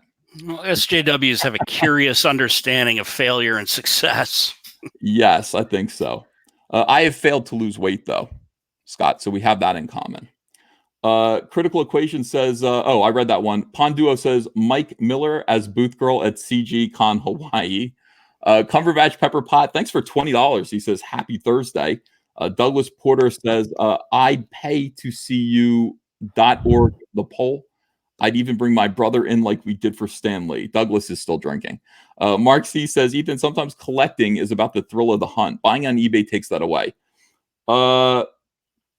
Let's see here. Yeah, I guess. What do you think of that? Do you think I'd rather go to the grocery store and buy my meat. I don't want to go hunting. Yeah, I'm kind of the same way. Like, I want what I want. Yeah. I think at this point, it's like there's a time when you go to a comic shop because you're just like, I wonder what I'm going to stumble into.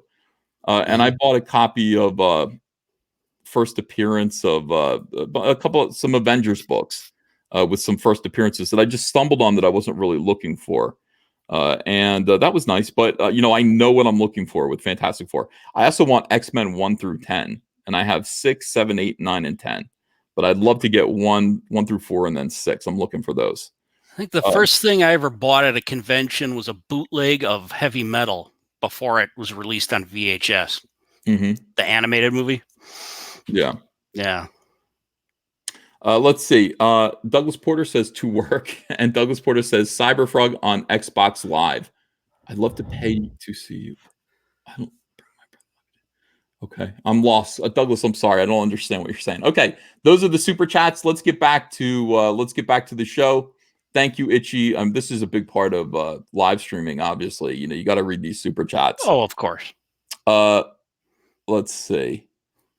All right, let's get back to. Oh, I want to plug your book again. So let's do that before we get back to where we were. And this is the big thing that Itchy is here for. To announce that he is doing a book called Disney Star Wars is Dumb. This is the reason for the season today, and people are backing it. He's got a long way to go. We got to get him to 30,000, and that's going to require some help, some retweets, so that people can basically read this manual about what SJWs are doing to industries, to pop culture industries. What are they doing? What are they doing? Well, they're invading these IPs, and they're using things like Star Wars as a carrier wave for their political propaganda. Is essentially what they're doing. This particular book, I hope, will be of value to people going through this down the road. I know in the Battlestar fandom, when this was happening, we were just blindsided by it because nobody had ever heard of anything like it before. And it was all the same stuff. So I hope to kind of pass that knowledge on and maybe lessen the blow for future Geekergators. Yeah, I mean, people need to understand. Here's the thing, and this is how it all starts, and it's important that people recognize this now, so we can just tell these people to shut up.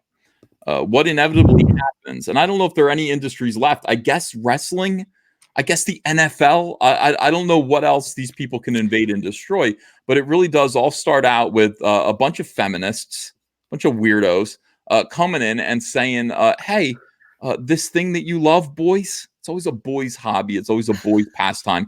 This thing that you love, it's racist and it's sexist. Yeah, it's coming to sports too. There was just an article on Twitter about the UFC in Australia. Some Australian politician was complaining about girls in bikinis holding up the round signs. Yeah, and remember that happening everywhere. Like that's sexist to have girls in swimsuits holding up the round sign. She's just mad that they're looking at those girls and not herself. That's what it is. What's interesting about that to me is these same women who will say that, the same people who, and it's not always women actually. A lot of times, it's just cucked out men who are looking for the approval of women, of feminists, by saying these incredibly strange things. These people have no problem with pornography. They have no problem leering at women who are literally giving away the greatest thing that they have to give, the most personal thing that they have to give. And I'm not coming down on porno. That's not what I'm doing. That's fine. It's fine with me. But what I'm saying is that is the most, do I use the word sacred as a man who doesn't talk about religion very much, thing that they have to give on video for the pleasure of anonymous men all over the world. All right, so that's no problem, and people will defend that. They'll defend pornography because, well, it's her choice. She has the choice to do that with her body, and yet somebody in a bikini holding up round 8 over their head, paints the fighting, the pugilist industry. Well, it's just such a weird scenario how the ideology has shifted. You know, when you trace it back to the hippies of the 60s, they were free love. Now they're like neo-Victorians. It's weird. It is weird. And how that change took place is part of what I'm going to be putting in this book. This book is going to be invaluable. Itchy has been studying this for a long time. This isn't a picture of you, is it? No. Down Oh, no. That's Stephen Walton. It's the guy who's writing the other book. He gave me some words of encouragement, so I put that video up there. Stephen Walton is working on a book about the fandom menace. Mm-hmm. And, it's kind of a history book. He's always asking me for comments, and I keep telling him, Stephen, I don't want to. I don't want to. If you need to say something bad about me, I don't. I don't want to. I don't want to prejudice your book, and I don't want to really be a part of it. You write what you think. But you know what, Itchy? I'm doing interviews now. I got some people from rather large magazines coming down to talk to me. I'm getting that's excellent. attention. Yeah. It's neat. Fighting back, conservatives fighting back against mainstream media. I don't know if it's going to be a hit piece or what, but I'll make sure that I don't get a bad haircut first. I don't know how much worse it could get, Itchy. Honestly, Oh, it can get much worse. I mean, we were asking that question 10 years ago. It's going. Yeah. So in any case, this is Disney Star Wars is dumb. Now I want to take a look at the website as well. So here's the thing. If you want to glean what this book might contain, kind of insight and fun. By the way, your website is very, very funny. This is where you can go. Just go to Google and look up Disney Star Wars is dumb. Okay. By the way, we're gonna have to take this down. Hold on. Let me just look. Let me click on this and see how bad it is. All right. Part 1 gone. Part 2 gone. Part 3 gone. Part 4 gone. Part 5 is there. Part 5 is there. Part 6 is there. Part 7 is there. And that's it. And that's just because Jason Ward is the topic of these, and Jason Ward doesn't care. And by the way, I've come to like Jason Ward. Well, from his perspective, it's just more publicity for him, probably. Yeah, I think so. But at the same time, I think his interview with me may have contributed to breaking up his marriage, which I find to be troublesome. But then again, knowing what we know now. Yeah, things had been probably brewing for a long time before that. Yeah. Would you think he was really surprised about Kathleen Kennedy following him on Twitter? Or do you think that was fake? I think it was fake. There was a lot of stuff in that interview. It just felt like he was lying through his teeth through a lot of it. Some of it, he felt like he was telling the genuine truth, but other stuff, particularly his reaction to the IP address being so close to his home for the Wikipedia edit. I mean, the way he reacted to that was just instant bullshit. That was absolutely devastating. Yeah. I mean, and I like the way I did that. I really kind of let that happen, like a kind of, was it Michael Moore style? The way I hit him with that. Yeah, it was great. It was great because it felt like it blindsided him. Yeah, he wasn't expecting it. I took a while to get to know him, and then I kind of hit him with what was going on here. Yeah. But there are people in the chat who are saying, could you please tweet pictures of the books? I'm going to take a picture of them real quick. I'm tweeting them out so that people can retweet them or have a look at them. I don't know what people want to say, but I'm happy to do that right now so people can get a look. Okay, there we go. And maybe I'll put a quick video. No, you can't. Okay. Books are in Cyberfrog. Okay, tweet. All right, so there you go. If you want to see that. Oh, you look at this. You tweeted about this live stream with EVS. Sure. Tonight on Comic Artist Pro Secrets, Itchy Bacca will be joining me. Oh, I wrote this. Yeah, that's your tweet. Oh, okay. Disney Star Wars is okay. That's great. I hope people are in here from your channel. So you're also. Oh, did you do this? You put out a T-shirt? I did. The Menacers. Yeah. One group of SJWs. That's what they were calling us. That was their nickname for us. They were calling us Menacers instead of the Fandom Menace. Yeah, the Menacers. So I made a T-shirt out of it. I gotta say, I don't know why anybody wouldn't want to be a part of the Fandom Menace. Considering, first of all, it's a badass name for a group. It's way cooler than Comicsgate. It's way cooler than Weeb Wars. The Fandom Menace.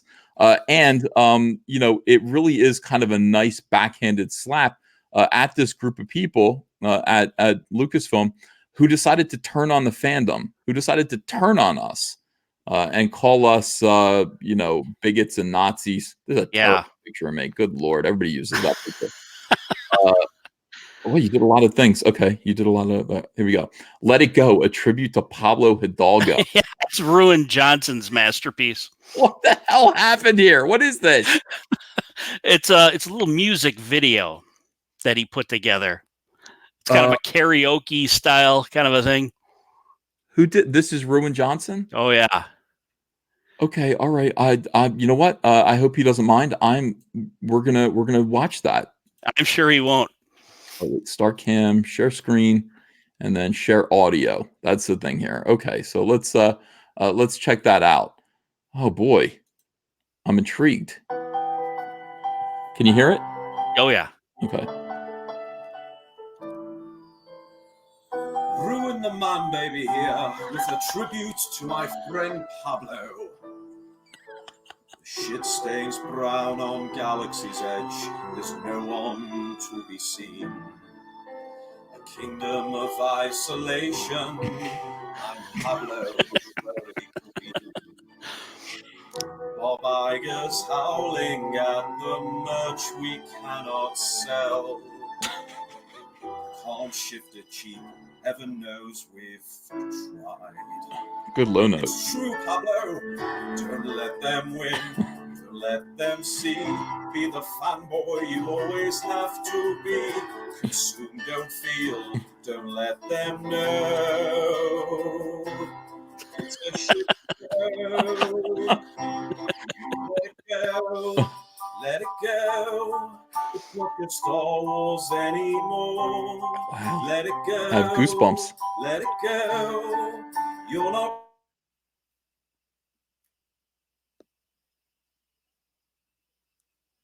Oh, the sound just died. It did? Oh, for a second, it's back. Okay. Ratings never bothered us anyway. Here you go, Pablo. It's funny how some blocking makes Twitter seem so small. The fans that once cajoled me can't get to me at all. To see what I can do. Aw. Right shit, folks, ignore the rules. Don't right, no wrong, and I don't care. I'm a teddy bear. He is a teddy bear. Let it go. I'm one with the Disney. Oh, I hate that dude. Let it go.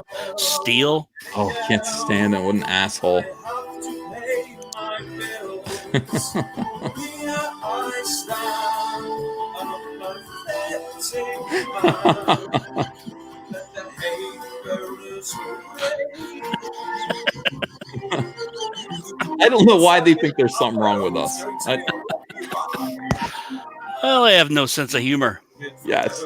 with the excuses that I made. I troll the fans until they say, oh, for goodness sake. I hope war crystallizes like a hoffer tug. I'm never going back. We're going to kill the past. Disney canon. Let it go, and I'll rise like Skywalker. Oh. Because I never really know. I stand. Oh. Let the hate bearers rage.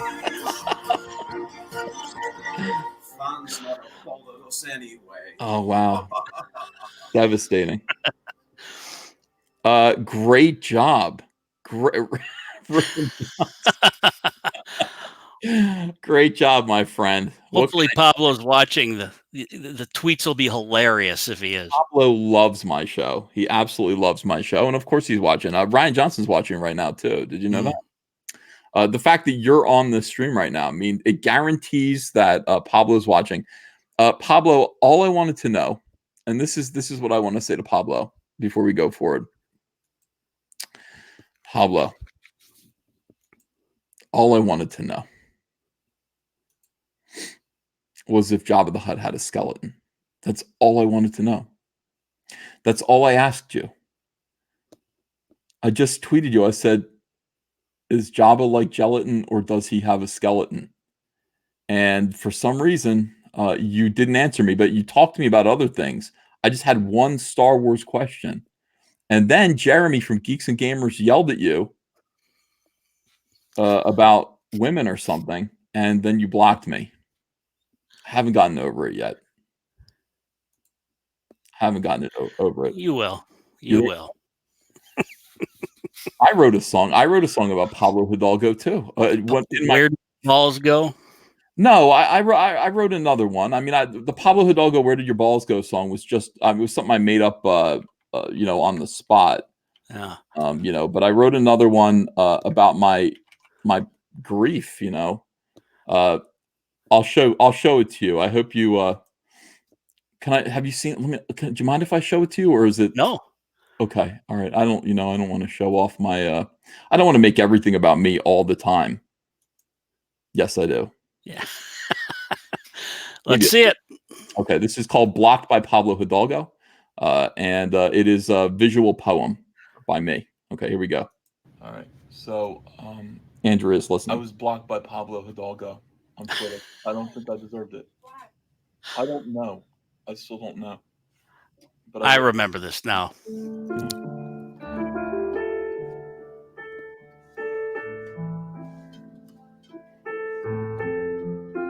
Feel that music. Feel it. Yeah. Sorrow.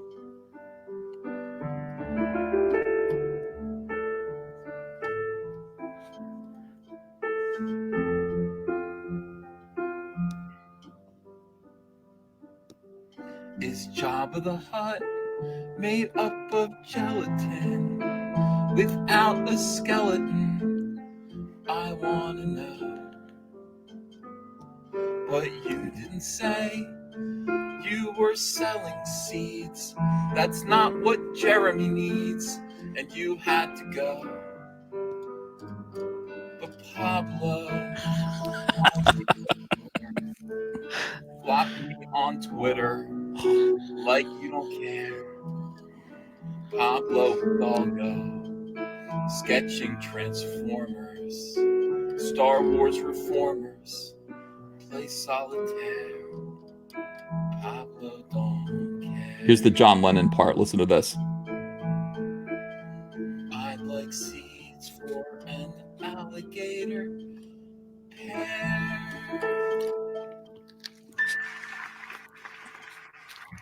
So I think that he does. He does have a skeleton.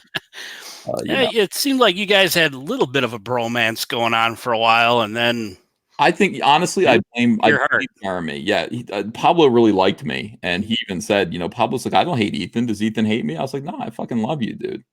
And that's how it was, But I was willing to meet him halfway at the end. If he wants to sell seeds, I would like, alligator pear seeds, and that wasn't enough to bring him back. So yeah, that is. Well, I like his Transformers. I do too. Sketches are pretty good. Yeah, he draws a lot of Transformers. He draws them every single day, and you've got to admire that kind of stick-to-itiveness. He hasn't switched to GoBots yet. He hasn't run out of Transformers. I admire that about him, and what can I tell you? All right, so again, the great Itchy BACCA is here joining us for the first time on a live stream. I don't think he's done one before, and I don't think he'll do another one after this. Probably, I think we kind of. We kind of ruined his night a little bit, but we're so glad you're here. You're approaching $2,000 for Disney Star Wars is Dumb. You are getting lots of backers. People, the link is in the description. Push this thing over to $2,000 tonight, guys. Let's get this book moving. Let's get this thing funded. We got a little ways to go, but I think we can do it. It is going to tell you everything that you need to know. Not only is Pablo Hidalgo on the cover, at least, ostensibly. I don't think he is actually going to be on the cover to this book. Probably not. Well, is there a way that you consider it? I mean, We'll see. We'll see. This was really meant as a fishing lure to get him to retweet it. I have something else in mind, but and it did work, didn't it? I guess it sure did. If everybody asks me to keep it, maybe I'll keep it. I think you should keep it. It's so cheesy. This is Itchy BACCA. He's living inside Pablo's brain rent free. And Pablo does Pablo is worried. Pablo Hidalgo and most of Lucasfilm Story Group are more bothered by you than anyone. And that's really saying something. And I think the reason why they're bothered by you and not, say, Jeremy from Geeks and Gamers or World Class Bullshitters or even me is because you are the center. You and Data Racer 117 are the guys who actually pull out factual, troublesome information about them and reveal it to the masses. You're not conspiracy kooks like me. I mean, I'm just like, hey, I don't know, Ryan Johnson, is from Mars or whatever like that. I get most of my information from you guys. All my grounded factual information comes from you, and also B. Allen Orange. So you guys are the sources of the pain. You guys are the head of the snake. So we did do a lot of work, and I imagine they're not too happy about it.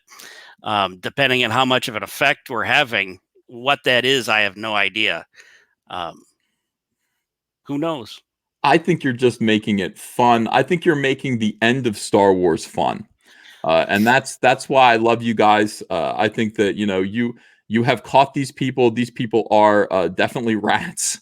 Rats have taken over the ship. You guys are calling them out every single day. And boy, as we all suffer because something that one more thing that we love dies, we have you guys making us laugh and also making us think and also giving us the tools that we need to identify this kind of thing, this kind of rot from getting again anywhere else. Yeah, it's been a lot of fun. I didn't expect to run a blog for 2 years. I thought I'd write a few pieces with my opinion. Then I saw this stuff starting to happen again, the same routine that happened with Battlestar, and I started to chronicle it. And it's just been amazing. And I do try to put a lot of humor into it because at the end of the day, it is Star Wars, So hopefully it's a lot of fun. I love it. Everybody loves it. Itchy, I want to thank you for spending a couple of hours on my channel tonight. Mm-hmm. You really, you're somebody who I admire a lot. Will you come back? Will you do it again? Oh, sure. Oh, it's good news. All right. If you and the audience would want me to. I got to they absolutely. I think you were a big hit tonight. And, guys in the chat, hit 1. People in the chat, hit 1 if you want to do more Disney Star Wars is Dumb with Itchy BACCA. And let's that's a nice way to thank him for being here. And also, guys, think about backing Disney Star Wars is Dumb, the book. Let's get this book funded and moving. And also perhaps a show of support tonight will make it possible for Pablo Hidalgo to be the cover girl he was always meant to be. Let me go through the last bit of super chats, and we'll call it a night. Thank you so much, everyone. Again, let's see. Barb Rogers says EVS is a giant we stand on the shoulders to see far and wide. Itchy BACCA is another giant we're glad to meet. I'm a friend of the giants. But look at all those number ones. Everybody loves you. Thank you very much. Thanks to all my readers, all my supporters, contributors. Thanks to everyone. Oh, fantastic. Everybody in my blog roll. Vogus Fortune says ring girls have already been banned in the UK. Douglas Porter says, I meant to say I would bring my brother to see you on the pole. I'd buy that for $1. Oh, yeah, me at a strip club. Douglas Porter says the Australian Prime Minister is a man dressed as a woman. Bogus Fortune says, why not release it as an ebook and use the proceeds to fund the hard copy? Well, that's one way to do it. Maybe I'll do that. Let's get this thing funded. Douglas Porter says, the only thing that makes this palatable is Sailor Jerry's. Unhinged Crank says, after watching this show, Lucas has no problem with the holiday special anymore. That's right. We really fixed it. Dale says, in the old expanded universe, the Hutt species had no skeletons. Well, How hard would it have been for Pablo to just tell me that? Well, I think, he would have had to have a skeleton. How could he have fingers without one? how does his jaw work? How do his Yeah. yeah, it's like it doesn't make any his fingers, of course. Douglas Porter says, I was too poor for Transformers. I was a GoBot guy. Me too, brother. I had 2 Transformers in my life and not the ones I wanted. And that's what happens when, your mom's Mormon and would rather buy you the Transformer of a minivan than a race car. And with that, I want to thank everyone for being here again. And thank you so much, Itchy. And we'll see you all again. Guys, we'll see you all again soon. Go find another live stream and, go send some super chats to other live streamers. Have a great night, everyone. Bye-bye. Good night.